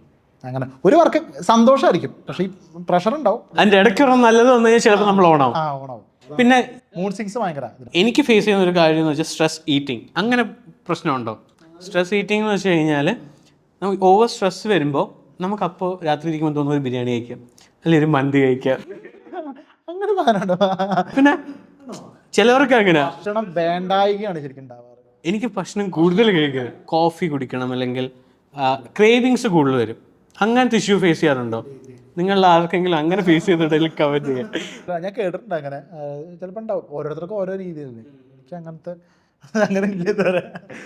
പിന്നെ അതല്ല, കിട്ടുന്നൊക്കെ വാരി വലിച്ച് തിന്നുന്നോണ്ടായിരിക്കും ചിലപ്പോൾ ഇന്നതിനോടൊരു ഇതില്ലാത്ത ഉണ്ടാവും ചിലപ്പോൾ. പിന്നെ വീട്ടിലല്ലേ, അതിൻ്റെയും കൂടെ ഉണ്ട്. അതെ നമ്മളിപ്പോൾ അല്ല, നമ്മളും ഇതേപോലെ ഒറ്റയ്ക്കിരുന്ന് വർക്ക് ചെയ്ത ആളാണ്. എന്നാൽ എങ്ങനത്തെ സാധനം എനിക്കില്ല, ഉണ്ടായിരിക്കും. കമൻറ്റ് ചെയ്യും കേട്ടോ. എബിന് കാണപ്പെടുന്ന ഒരു പ്രത്യേക തരം രോഗമാണ്, ചിലപ്പോൾ ഉണ്ടാവും. ആരാ പറഞ്ഞാൽ ഞങ്ങൾക്ക് ഉണ്ടെന്ന് പറഞ്ഞപ്പോൾ കമൻറ്റ് വരും. പലപ്പോഴും പലരും എൻ്റെ അടുത്ത് ചോദിക്കുന്ന ഒരു ക്വസ്റ്റ്യൻ ആണ്, ഞാൻ യൂട്യൂബിൽ നിന്ന് പഠിച്ചാൽ പോരെ, എന്തിനാ ഒരു ഇൻസ്റ്റിറ്റ്യൂട്ടിൽ പോയി പഠിക്കുന്നത് എന്നുള്ളത്. അപ്പോൾ what do you think about it? രണ്ടും ഉണ്ട് അതിനകത്ത്. അങ്ങനെ പഠിക്കാം, ഓക്കെ. പക്ഷേ രണ്ടും രണ്ട് വഴിയാണ് ശരിക്കും പറഞ്ഞു കഴിഞ്ഞാൽ. യൂട്യൂബിൽ നിന്ന് പഠിച്ച് നമുക്ക് മെല്ലെ മെല്ലെ മെല്ലെ മെല്ലെ മെല്ലെ റിസർച്ച് ചെയ്ത് അതിന് കുറച്ച് പ്രോസസ്സ് കൂടും. നമ്മൾ വിചാരിച്ച സാധനം നമുക്കൊരു മെൻറ്റർ ഇല്ലെങ്കിൽ നമ്മളിത് നമ്മൾ തന്നെ സെർച്ച് ചെയ്തിട്ടുള്ള, പക്ഷെ അത് ഇൻട്രസ്റ്റ് ഉള്ള ആൾക്കാരുണ്ട് യൂട്യൂബിൽ നിന്ന് പഠിക്കും. ഒരു ബേസ് ശരിക്കും പറഞ്ഞാൽ ഒരു ഇൻസ്റ്റിറ്റ്യൂട്ടിൽ നിന്നോ അല്ലെങ്കിൽ ഒരാളിൽ നിന്ന് കിട്ടുന്നത് നല്ലതാണ്. ഇതൊരു ഫസ്റ്റ് സ്റ്റെപ്പ് എന്നുള്ള രീതിയിൽ കിട്ടുന്നതല്ല. അല്ലാതെ എവിടെ നിന്ന് തുടങ്ങണം എന്നുള്ളൊരു പ്രശ്നം യൂട്യൂബ് നോക്കി പഠിക്കുമ്പോൾ ഉണ്ടാവും. അപ്പോൾ കുറച്ചങ്ങോട്ട് പഠിച്ചു കഴിഞ്ഞാൽ, അപ്പോൾ എനിക്കൊക്കെ ഒരു ബേസ് ചിലപ്പോൾ ഒരു ഇൻസ്റ്റിറ്റ്യൂട്ടിൽ നിന്ന് കിട്ടിയിട്ടുണ്ടാവും. അത് വെച്ചിട്ട് പിന്നെ എന്ത് സെർച്ച് ചെയ്യണമെന്ന് എനിക്കറിയാമല്ലോ. അത് നോക്കുകയാണെന്നുണ്ടെങ്കിൽ യൂട്യൂബ് ബെസ്റ്റ്. പക്ഷേ ഇപ്പോൾ ഇതിനൊക്കെ ക്ലാസ് എടുക്കുമ്പോൾ തന്നെ ഒരു മെൻറ്റർ, നിങ്ങളുടെ സ്റ്റുഡൻസ് എന്ന് പറഞ്ഞു കഴിഞ്ഞാൽ ഇവിടെ ഒരു സ്റ്റുഡിയോയിൽ ലൈവായിട്ട് ഇത് കാണിച്ചു കൊടുത്താൽ അവർ പഠിപ്പിക്കണം. അപ്പോൾ ഒരു ആദ്യം തന്നെ അതിലേക്ക് എത്തുക അല്ലേ, അപ്പോൾ സ്റ്റാർട്ടിങ്ങിൽ എത്തുക. അപ്പോൾ അവർക്ക് പെട്ടെന്ന് സാധനം കിട്ടി. ഈ സാധനം how to create a studio for YouTube അങ്ങനെയൊക്കെ സെർച്ച് ചെയ്ത് അതിനകത്തുള്ള ഇത് പഠിച്ചിട്ട് നമ്മൾ സ്റ്റുഡിയോ സെറ്റ് ചെയ്യണതും ഇപ്പോൾ ഇവിടെ ഇരിക്കുന്ന സ്റ്റുഡൻസിന് ഇത് കാണുമ്പോൾ കിട്ടുന്നത് തമ്മിൽ വ്യത്യാസമുണ്ട്. അപ്പോൾ ആ സമയത്തൊരു മെൻറ്റർ അവിടെ ആവശ്യമാണ്. ഒരു പ്രാക്ടിക്കൽ സിനാരിയോയിൽ നമ്മൾ നിന്ന് കഴിഞ്ഞാൽ പെട്ടെന്ന് നമ്മൾ അവിടേക്ക് എത്തും. മറ്റേതൊരു പ്രോസസ്സാണ്. മറ്റേ പ്രോസസ്സിലേക്ക് എത്തണം അത്ര താല്പര്യമുള്ളവരായിരിക്കണം. അങ്ങനെ ക്രേസ് ഉള്ളവരെ അത് ഇരുന്ന് ഇങ്ങനെ പഠിക്കും. അത് നല്ല സെൽഫ് മോട്ടിവേറ്റഡ് ആയിരിക്കണം, എനിക്ക് ഇത് തന്നെയാണ് പണി, ഞാൻ ഇത് മാത്രമേ ചിന്തിക്കുകയുള്ളൂ. അങ്ങനെയുള്ള ആൾക്കാർക്ക് ചിലപ്പോൾ കുറച്ച് പുറമെ ചിലപ്പോൾ ഇൻട്രോവേർട്സ് ആയിരിക്കും. അവർക്ക് ചിലപ്പോൾ എവിടെയെങ്കിലും പോയി പഠിക്കാനുള്ളൊരു ഇതുണ്ടെന്നുണ്ടെങ്കിൽ അവർ ഇരുന്ന് പഠിക്കുകയാണെന്നുണ്ടെങ്കിൽ അവർക്ക് നല്ലതാണ്. അപ്പോൾ രണ്ടിനും പോസിറ്റീവും ഉണ്ട് നെഗറ്റീവും. ഇപ്പം എബിൻ്റെ ക്ലാസ്സിലിരിക്കുന്ന ആൾക്കാർക്ക് പെട്ടെന്ന് ഡൗട്ട് വന്നാൽ നമുക്ക് യൂട്യൂബാണ് ഫസ്റ്റ് ഓപ്ഷൻ. പക്ഷേ എന്താണെന്നുള്ളത് ഇവിടുന്ന് പഠിച്ചിട്ട് പോകണം. എനിക്ക് തോന്നിയിട്ടുണ്ട്. എന്താണെന്ന് വെച്ചാൽ നമ്മൾ യൂട്യൂബിൽ കാണുമ്പോൾ ഒരു അനന്ത സാഗരമാണ്. നമ്മൾ ഒരു സാധനം കാണുന്നു, പിന്നെ അത് റിലേറ്റഡ് ആയിട്ടുള്ള സാധനം ആയിരിക്കും അടുത്ത നമ്മൾ കാണുന്നത്. ഇതിൻ്റെ ഇടയ്ക്കൊരു ബ്രിഡ്ജ് കാണും, അത് നമ്മൾ വിട്ടുപോകും. ഇതിൽ വേറെ വിറ്റ് എന്താണെന്ന് അറിയാം, എഡിറ്റിംഗ് സോഫ്റ്റ്വെയറിൻ്റെ ഇടയിൽ കൂടെ ഞാൻ ആഫ്റ്റർ എഫക്ട്സിൻ്റെ സോഫ്റ്റ്വെയർ ഇടാറുണ്ട്, ട്യൂട്ടോറിയൽസ് ഇടാറുണ്ട്. അപ്പോൾ ചേട്ടാ എൻ്റെ ഇൻ്റർഫേസ് ഭയങ്കര വ്യത്യാസം ഉണ്ടല്ലോ, ചേട്ടൻ്റെ മാറുണ്ടല്ലോ, ട്യൂട്ടോറിയൽ കാണുന്ന ആഫ്റ്റർ എഫക്ട്സ് അവൻ ചെയ്യുന്ന പ്രീമിയർ പ്രോ ആണ്. ഈ ഒരു ഐഡിയ കിട്ടിയിട്ടില്ല. കാരണം എന്താ വെച്ചാൽ ഇവ സെർച്ച് ചെയ്ത് പോകുമ്പോൾ ആദ്യം ആഫ്റ്റർ എഫക്ട്സിൻ്റെ എഡിറ്റിംഗ് ഇങ്ങനെ അല്ലായിരുന്നല്ലോ. അപ്പോൾ ഈ കൺഫ്യൂഷൻസ് ഇല്ലേ, ആദ്യം ഏത് സോഫ്റ്റ്വെയറിൻ്റെ ഇൻ്റർഫേസാണ് കണ്ടുകൊണ്ടിരിക്കണം എന്നുള്ള ഐഡിയ പോലും അവന് കിട്ടിയിട്ടില്ല. അപ്പോൾ ഇതാണ് ആൾക്കാർക്ക് എവിടെ നിന്ന് തുടങ്ങണം എന്നറിയില്ല. എഡിറ്റിംഗ് ആണെങ്കിൽ ആദ്യം തന്നെ കയറി ആഫ്റ്റർ എഫക്ട്സിൻ്റെ ട്യൂട്ടോറിയൽ ഉണ്ടാവേണ്ട അവസ്ഥ എന്തായിരിക്കും, മനസ്സിലായില്ല. ആ സമയത്ത് എന്ത് തുടങ്ങണം എന്നുള്ളത് എവിടെന്നെങ്കിലും ഒരു ബേസിക്ക് കിട്ടിക്കഴിഞ്ഞാൽ, ഒരു ബേസ് കിട്ടിക്കഴിഞ്ഞാൽ ചിലപ്പോൾ നമുക്ക് കയറിപ്പോകാനുള്ള പ്രോപ്പർ വഴി കിട്ടും. ആദ്യമേ വഴി തെറ്റിപ്പോയി കഴിഞ്ഞാൽ തീർന്നു. ഇപ്പോഴത്തെ കുട്ടികൾ മെയിൻ അത് പ്രശ്നമാണെന്നല്ല, അവർ തുടക്കം തന്നെ എ ആയിരിക്കും പഠിക്കണേ. അല്ലേ, ഇപ്പോൾ പുതിയ ജനറേഷൻ എ പഠിച്ചിട്ട് അവർക്ക് എങ്ങനെ നമ്മളെപ്പോലെ ഒരു എഡിറ്റർ ആവാൻ പറ്റുമെന്ന് എനിക്ക് മനസ്സിലായിട്ടില്ല കേട്ടോ. അതിനിപ്പോൾ അടുത്ത ജനറേഷൻ തെളിയിക്കുമായിരിക്കും. അവർ ആദ്യം തന്നെ എ പഠിച്ചു വന്ന് ഈ സമയത്ത് എൻ്റെ ഒരു അഭിപ്രായത്തിൽ കുറച്ച് എഡിറ്റിംഗ് ബേസിക് ഉണ്ടാക്കി വെച്ച് അവർക്ക് എ കൂടെ കിട്ടിക്കഴിഞ്ഞാൽ അവർക്ക് പട്ടേ കലപ്പല എന്നൊക്കെ പറയില്ലേ. ഞാൻ പഠിപ്പിക്കുമ്പോഴും ഞാൻ ഫോളോ ചെയ്യുന്ന ഒരു മെത്തേഡ് എന്ന് വെച്ച് കഴിഞ്ഞാൽ അവർ ഏറ്റവും ഹാർഡസ്റ്റ് മെത്തേഡായിരിക്കും ഏറ്റവും ആദ്യം പഠിപ്പിക്കുക.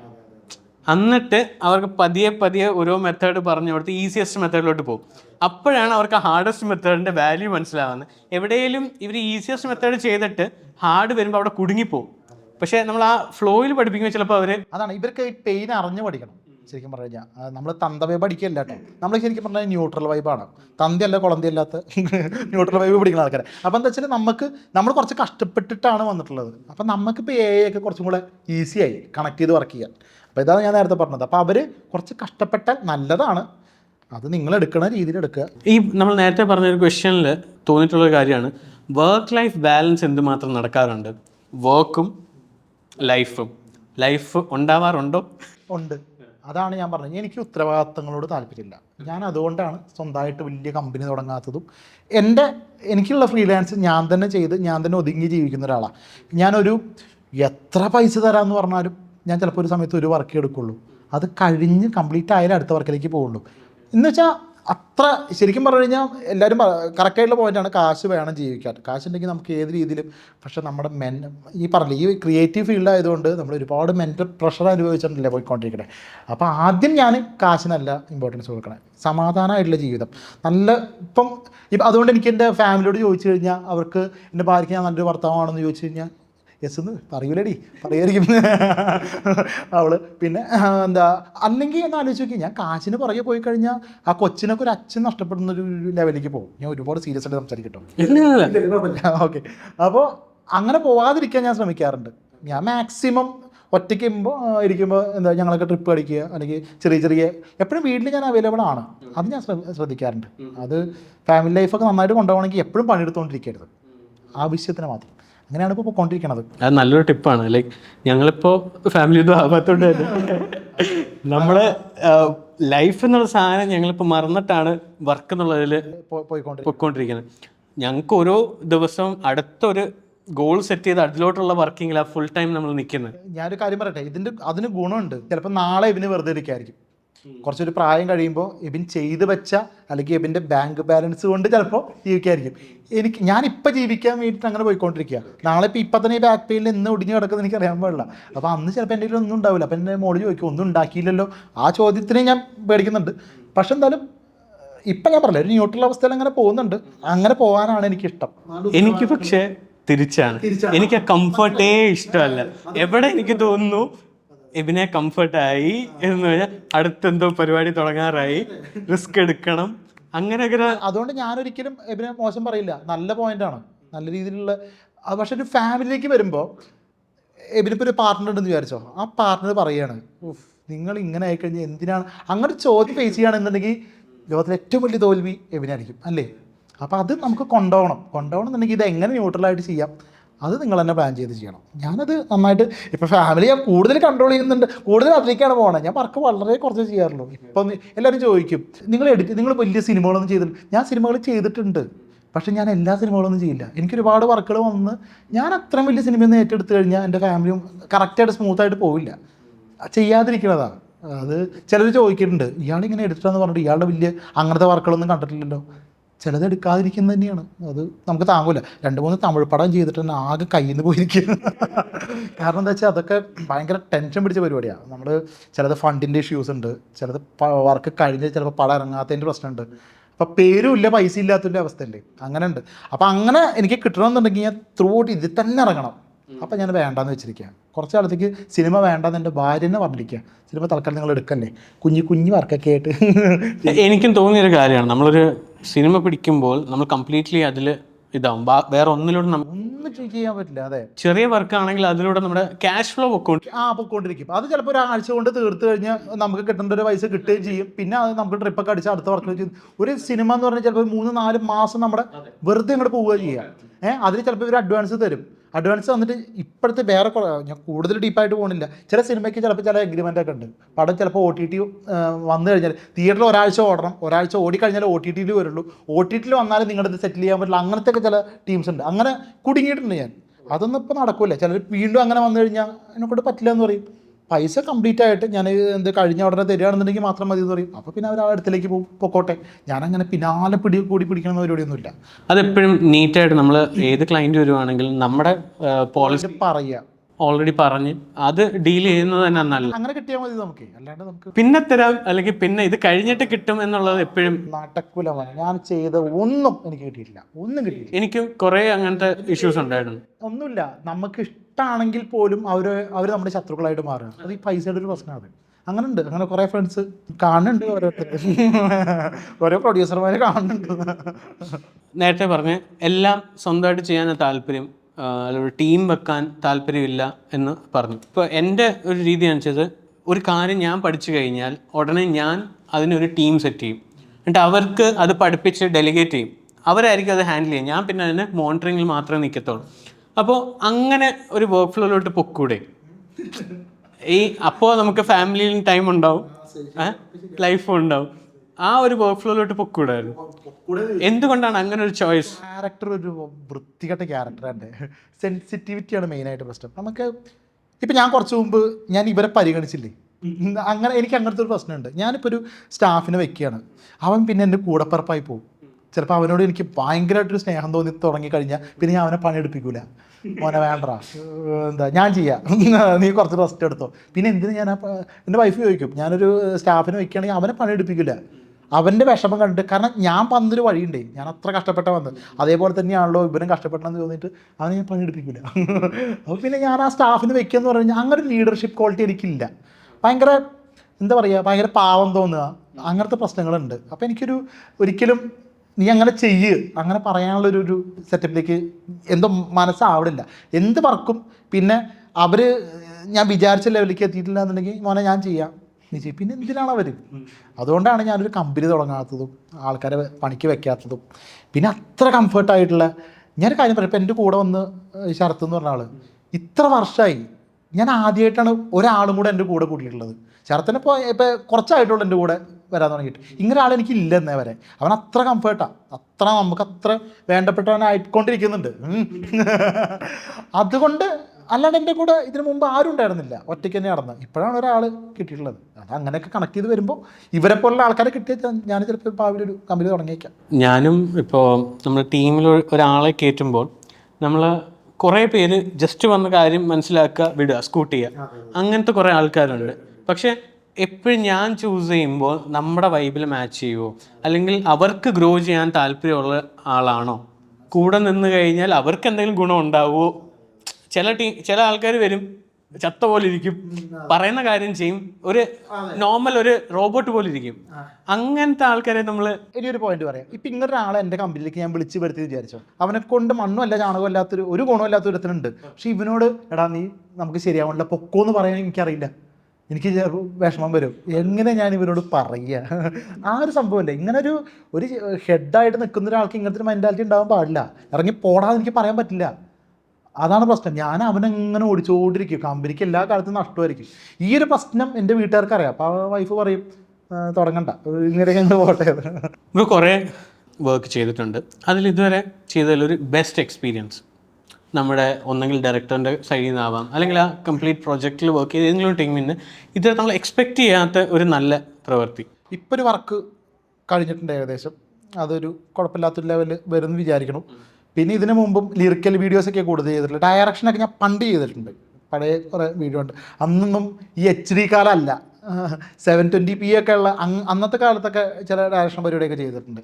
അങ്ങനെ കുറച്ച് വർക്കുകളുണ്ട്. അങ്ങനെ ഒന്നും പറയാൻ പറ്റില്ല ബ്രോ. ഇപ്പം ഞാൻ ചില ഒരു ലിറിക്കൽ വീഡിയോ ചെയ്തിട്ടുണ്ടായിരുന്നു. ഒരു എന്താ പറയുക, ഒരു സൈക്കോ സാധനമാണ്. അത് ചെയ്ത ആൾക്കാർ എന്നോട് ചോദിച്ചിട്ടുണ്ട്, നീ കഞ്ചാവ് അടിച്ചത് ചെയ്തതാണോ ചോദിച്ചിട്ടുണ്ട്. കാരണം എന്താ വെച്ചാൽ അത് അങ്ങനൊരു മൂടാണ്. അത് ഒന്ന് എന്താ സംഭവിക്കണേന്ന് ആൾക്ക് അതെന്ന് വെച്ചാൽ അങ്ങനെയൊക്കെ ചിന്തിച്ച് ചെയ്തിട്ടുള്ളൊരു സംഭവം. അതൊക്കെ ഒരു നല്ല വർക്കാണ്. പിന്നെ അല്ല, മെയിൻ നല്ല വർക്ക് എന്നല്ല ഞാൻ ചോദിച്ചത്. ആ വർക്കിൽ നമ്മൾ വർക്ക് ചെയ്തപ്പോൾ ആ അറ്റ്മോസ്ഫിയർ, നമ്മുടെ ആ പ്രോജക്റ്റിൽ നമ്മൾ ട്രീറ്റ് ചെയ്തത് യൂഷ്വലി നമ്മൾ എക്സ്പെക്ട് ചെയ്യാത്ത ഒരു ഗുഡ് എക്സ്പീരിയൻസ്. അത് വർക്ക് ചെയ്തുകൊണ്ടിരുന്നപ്പോൾ എനിക്ക് ചോദ്യം വ്യക്തമായില്ല. ഇപ്പോൾ നമ്മളൊക്കെ ഗ്രേഡിലിരിക്കുമ്പോൾ യൂഷ്വലി ചില ക്ലയൻസ് എന്ന് വെച്ച് കഴിഞ്ഞാൽ ബ്രോ ഇത് കഴിഞ്ഞു, നമുക്ക് VFX വേണം, തീർന്നു. അവരുടെ ഭയങ്കര കണക്ഷൻ ഇല്ല. അവർ വർക്ക് വരുന്നു, വർക്ക് തീർക്കുന്നു, ഡൺ. പക്ഷെ ചില ടീം വന്നിട്ട് നമ്മുടെ ഫാമിലി പോലെ ആയി. ആ പ്രോജക്റ്റ് പിന്നെ നമ്മുടെ ഒരു പ്രോജക്റ്റായി മാറും. അത് ഇപ്പം കഴിഞ്ഞ പ്രോജക്റ്റ് അല്ലേ ഇപ്പം ഇന്ന് സംഭവിച്ചത് എന്താണെന്നറിയോ? ഇന്ന് ഞങ്ങളുടെ വർക്ക് അതിൻ്റെ മ്യൂസിക് ഡയറക്ടർക്കും അതിൻ്റെ പ്രോഗ്രാമർക്കും കാണിച്ചു കൊടുത്തപ്പോൾ അവരുടെ സന്തോഷം അതിപ്പോൾ ഞങ്ങൾ സാക്ഷിയായിട്ട് വരിക. അയ്യോ ഒരു സാധനം അതില്ലേ, അത് നമ്മൾ ശരിക്കും പറഞ്ഞു കഴിഞ്ഞാൽ നമ്മൾ ഒരു വർക്ക് ചെയ്തു എന്നുള്ളൊരു എന്നാലും കുഴപ്പമില്ലാത്തൊരു പ്രതീക്ഷയിൽ ചെയ്യുമ്പോൾ നമ്മൾ പ്രതീക്ഷിച്ചതിനേക്കാൾ റിസൾട്ട് ഒന്നാമത് ഈ മലയാളികൾക്കൊരു കുഴപ്പമുണ്ട്. US പുറത്തുള്ള ഞാൻ കൂടുതലും ഇപ്പം നിങ്ങളൊക്കെ എൻ്റെ വർക്ക് കാണാത്തതിന് മെയിൻ കാരണം എന്താ വെച്ചാൽ എൻ്റെ ക്ലയൻറ്റ് പുറത്താണ്. അപ്പോൾ അവരുടെ ഒരു ഗുണം എന്താണെന്നറിയോ? അവർ നമ്മൾ ചെറിയൊരു വർക്ക് ചെയ്ത് കൊടുത്താൽ വാവ് എന്നൊക്കെ പറഞ്ഞിട്ട് പോക്കി അടിച്ച് വീടും. ഭയങ്കര സന്തോഷം. സമയത്ത് നമ്മൾ മലയാളീസിൽ വർക്ക് ചെയ്ത് കൊടുക്കുകയാണെങ്കിൽ സാധാരണ കാരണം ഇവനെ കൂടുതൽ പറഞ്ഞു കഴിഞ്ഞാൽ ഇവൻ ചിലപ്പോൾ പൈസ കൂടുതൽ ചോദിക്കും. അതുകൊണ്ട് അധികം പൊക്കണ്ട എന്നുള്ള രീതി അങ്ങനത്തെ ഒരു മെൻറ്റാലിറ്റി ഉണ്ട്, സ്വാഭാവികമായിട്ടുണ്ട്. പക്ഷേ ഇപ്പോൾ കഴിഞ്ഞ വർക്കുകൾ ചിലത് ഇവരുടെ മൈൻഡിൽ നിന്ന് പോകും. പൈസയൊക്കെ പൊക്കോട്ടെ, അർപ്പിത അത് ഇത്രയും ഡെഡിക്കേറ്റഡ് ആയിട്ട് ചെയ്തല്ലോ. ഒരു മ്യൂസിക് ശരിക്കും പറഞ്ഞു കഴിഞ്ഞാൽ ഒരു പാട്ട് അവർ ചെയ്തു, ആ പാട്ട് ചെയ്തതിൻ്റെ പ്രതീക്ഷിച്ചതിനേക്കാൾ കൂടുതൽ നമ്മളത് വിഷ്വൽ ചെയ്ത് കൊടുക്കുക എന്ന് പറഞ്ഞു കഴിഞ്ഞാൽ അവർക്കൊരു സന്തോഷം കിട്ടുന്ന കാര്യമില്ല. അങ്ങനെ ഇപ്പോൾ ഒരു സംഭവിച്ചു എന്ന് തോന്നുന്നു. അതുപോലെ തന്നെ ഏറ്റവും വേഴ്സ്റ്റ് എക്സ്പീരിയൻസ്, പ്രോജക്റ്റിൻ്റെ പേര് ഒന്നും പറയണ്ട, ലൈക്ക് ആ ഒരു ഇൻസ്റ്റൻസ് ഇപ്പം നോക്കിക്കഴിഞ്ഞാൽ അതിൻ്റെ ഡയറക്ടറും പ്രൊഡ്യൂസറും ഇപ്പം എന്നെ നോക്കുന്നുണ്ടാവും, ഞങ്ങളെ പറയുമെന്ന്. ഏറ്റവും വേഴ്സ്റ്റ് എക്സ്പീരിയൻസ്, നമ്മൾ ആ പ്രോജക്റ്റിൽ വർക്ക് ചെയ്ത് എന്തിനോ നമ്മളൊക്കെ ചെയ്ത് തീർത്തു എന്ന് തോന്നുന്ന ഏതെങ്കിലും ഒരു വേഴ്സ്റ്റ് എക്സ്പീരിയൻസ് ഉണ്ടായിരുന്നു? അത് എൻ്റെ ഭാഗത്ത് മിസ്റ്റേക്ക് ഉണ്ട് ബ്രോ. അപ്പോൾ എൻ്റെ സിസ്റ്റം ഒരു സമയത്ത് അത്ര ഭയങ്കര സിസ്റ്റം ആയിരുന്നില്ല. അപ്പോൾ അവർ അതിനകത്തൊരു CG പരിപാടി പറഞ്ഞായിരുന്നു. അങ്ങനെ പറഞ്ഞാലും ആ പടം ഏതാണെന്ന് മനസ്സിലാവും, അതുകൊണ്ട് പറയുന്നില്ല. ഒരു വിഷ്വലി ഒരു സംഭവമുണ്ട്. അപ്പം ഞാൻ അന്നേ പുള്ളിയോട് പറഞ്ഞതാ, ഇത് നമ്മൾ CG അർപ്പിത് ചെയ്യും, നടക്കും. അത് ആ പടം ഇറങ്ങല്ലേ എന്ന് ഞാൻ ഇപ്പോഴും പ്രാർത്ഥിച്ചുകൊണ്ടിരിക്കുക. സത്യം പറയാം, ഇറങ്ങിയിട്ടില്ല. ഇറങ്ങിക്കഴിഞ്ഞാൽ അതിനകത്ത് CG ഒന്നാമത് ഞാൻ യൂട്യൂബിൽ കൂടെ കുറച്ച് ആൾക്കാരെ പഠിപ്പിച്ചൊരു പേരുണ്ടാക്കി. എൻ്റെ പേര് പൊട്ടപ്പെട്ടാറുണ്ട് വീഴും. കാരണം എന്താ വെച്ചാൽ ഒന്നാമത് അത് 3ds Maxൽ ആണ് അതിൻ്റെ ഒരു പാർട്ടിക്കിൾസ് അറിയാമല്ലോ, ആ ഒരു ഡിപ്പാർട്ട്മെൻറ്റിലാണ് അതിനകത്ത് പുകയൊക്കെ ചെയ്തിട്ടുള്ളത്. ഒന്നാമത് എനിക്ക് സിസ്റ്റം പോരാഞ്ഞിട്ട് വിഷ്വലി ആ പുകയൊന്നും കാണുന്നില്ല. അപ്പോൾ എന്താ വെച്ചാൽ എനിക്ക് ഔട്ട് എടുത്തു കഴിഞ്ഞാൽ ഔട്ട് എടുക്കാൻ എനിക്ക് മിനിമം ഒരു ദിവസം വേണം. അത് ഔട്ട് എടുത്തു കഴിഞ്ഞാൽ ആ വിഷ്വൽ കാണാൻ പറ്റുള്ളൂ. അപ്പോൾ ഇങ്ങനത്തെ സാധനങ്ങൾ വരുമ്പോൾ എനിക്ക് കറക്റ്റ് എക്സിക്യൂട്ട് ചെയ്യാൻ പറ്റും. ആ സമയത്ത് ബ്രോ പറഞ്ഞ പോലെ ഇന്ന ദിവസം ഇത് സബ്മിറ്റ് ചെയ്യാൻ വേണം, ആൾക്കാർക്ക് കൊടുക്കാൻ വേണം. അങ്ങനെ ഒരു തട്ടിക്കൂട്ട് ഔട്ട് കൊടുത്തിട്ട് മൊത്തത്തിൽ അത് പ്രൊഡ്യൂസറിൻ്റെ ഭാഗത്തു നിന്ന് എനിക്ക് ചീത്ത കേട്ടു. കാരണം എനിക്ക് പറയാൻ പറ്റില്ല, എനിക്ക് നല്ല സിസ്റ്റം ഇല്ലാത്തതുകൊണ്ട് പറയാൻ പറ്റും, ആൾക്കാരല്ലേ. അപ്പോൾ അങ്ങനത്തെ ഒരു സംഭവമുണ്ട്. എനിക്ക് ഭയങ്കരമായിട്ട് കുറേ ഡിപ്രഷനൊക്കെ ആയിരുന്നു കുറച്ച് കാലം. ആ പടം ഇറങ്ങിയ എൻ്റെ എല്ലാം പോകുമല്ലോ എന്നുള്ള സംഭവം അങ്ങനെ ഉണ്ടായിട്ടുണ്ട്. ഏതാണെന്ന് പറയില്ല, മനസ്സിലായിട്ടുണ്ടാവും ചേർത്തിട്ട്. ഏതെങ്കിലും ഒരു മൂവി നമ്മൾ കണ്ടിട്ട് ഇത് കൊള്ളാമല്ലോ, അറ്റ്ലീസ്റ്റ് എനിക്കൊരു ചാൻസ് കിട്ടിയാൽ ഇത് എനിക്ക് വർക്ക് ചെയ്താൽ കൊള്ളായിരുന്നല്ല, ഞാൻ പറഞ്ഞില്ല. തല്ലുമാലയാണ് ഞാൻ എപ്പോഴും പറയാറുള്ളത്. പെട്ടെന്ന് പറയുക തല്ലുമാല കൊള്ളായിരുന്നല്ല, അത് ഞാൻ ചെയ്ത അത്രയും ചെയ്യാൻ പറ്റുമെന്ന് എനിക്ക് അറിഞ്ഞൂടെ കേട്ടോ. കാരണം എന്താ വെച്ചാൽ പുള്ളിയുടെ ക്ഷമ, ഞാൻ നേരത്തെ നമ്മൾ പ്രാവശ്യം പറഞ്ഞാണ് നിഷാദ് യൂസഫിനെ കുറിച്ച്. എന്ത് രസമായിട്ട് അത് ചെയ്ത് വെച്ചേക്കണേ. അത് ഞാൻ ചെയ്ത് കഴിഞ്ഞാൽ എനിക്ക് അത്രത്തോളം ക്ഷമ ഉണ്ടോ എന്ന് എനിക്കറിയില്ല. അതാണ് എൻ്റെ ഒന്നാമത്തെ. പിന്നെ കുറേ പടങ്ങൾ, മഹേഷ് നാരായണൻ്റെ പടങ്ങളൊക്കെ എടുത്തു കഴിഞ്ഞാലും എഡിറ്റിംഗ് സ്കിൽസ് കാണുന്ന അങ്ങനത്തെ പടങ്ങൾ.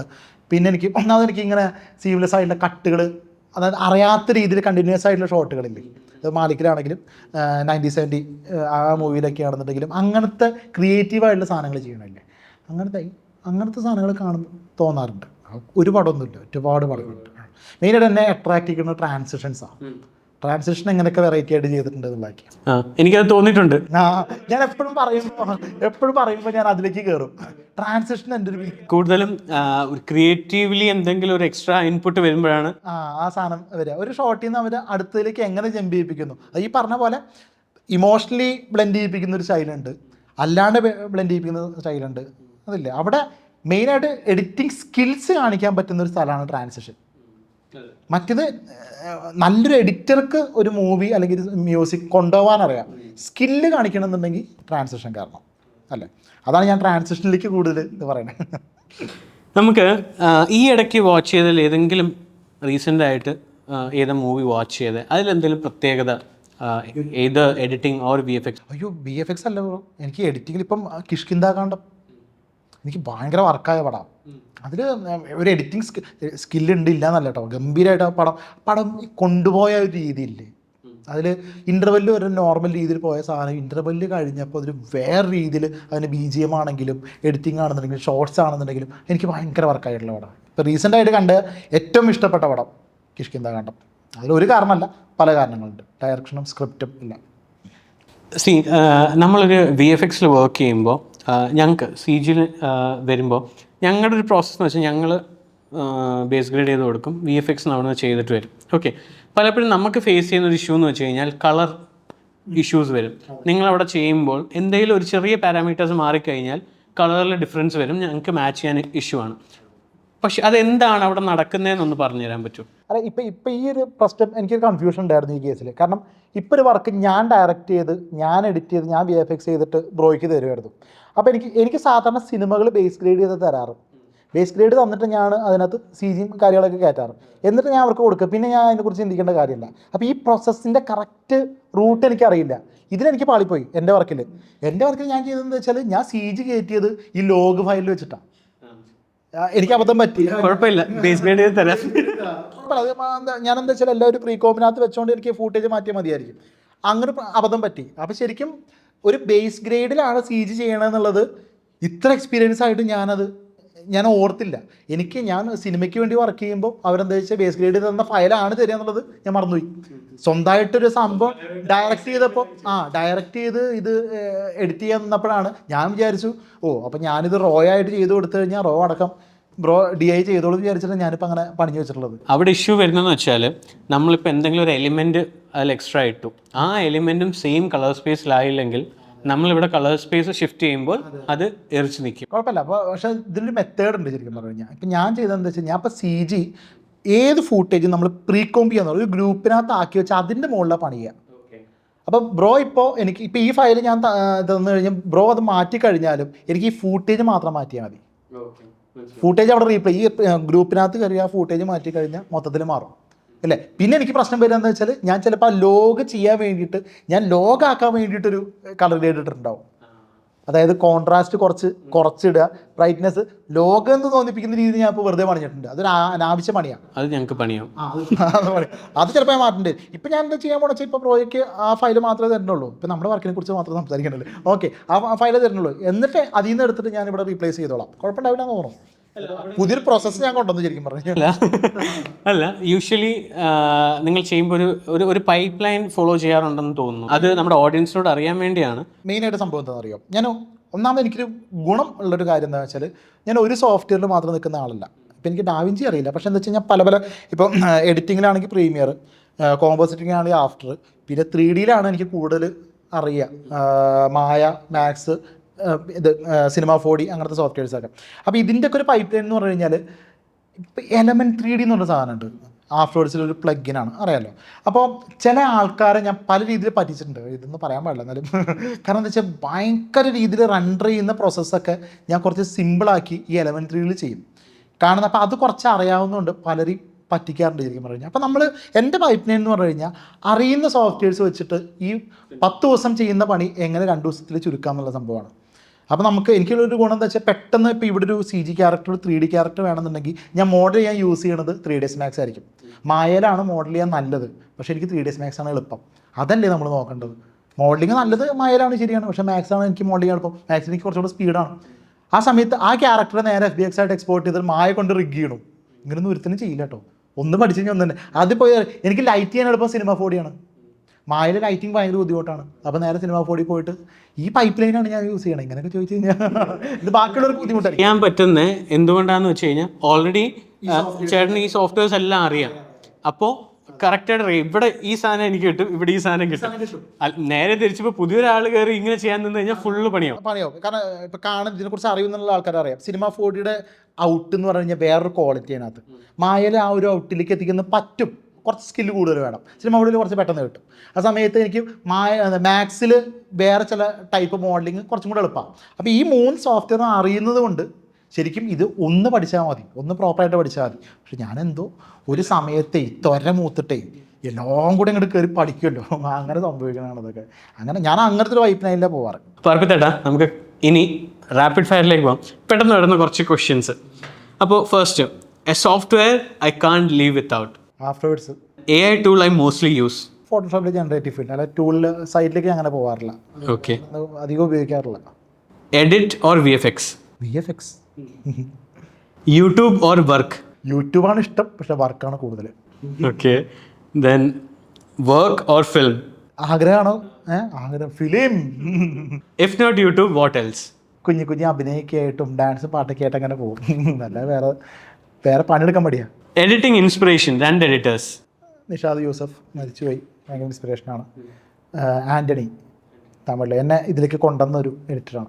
എഡിറ്റിൽ ഓവർ കറക്ഷൻസ് വരുമ്പോൾ എന്താണ് തോന്നാറ്? ഓവർ കറക്ഷൻസ് കുഴപ്പമില്ല, പാട്ട് മാറ്റാൻ പറയും. അതാണ് സീൻ.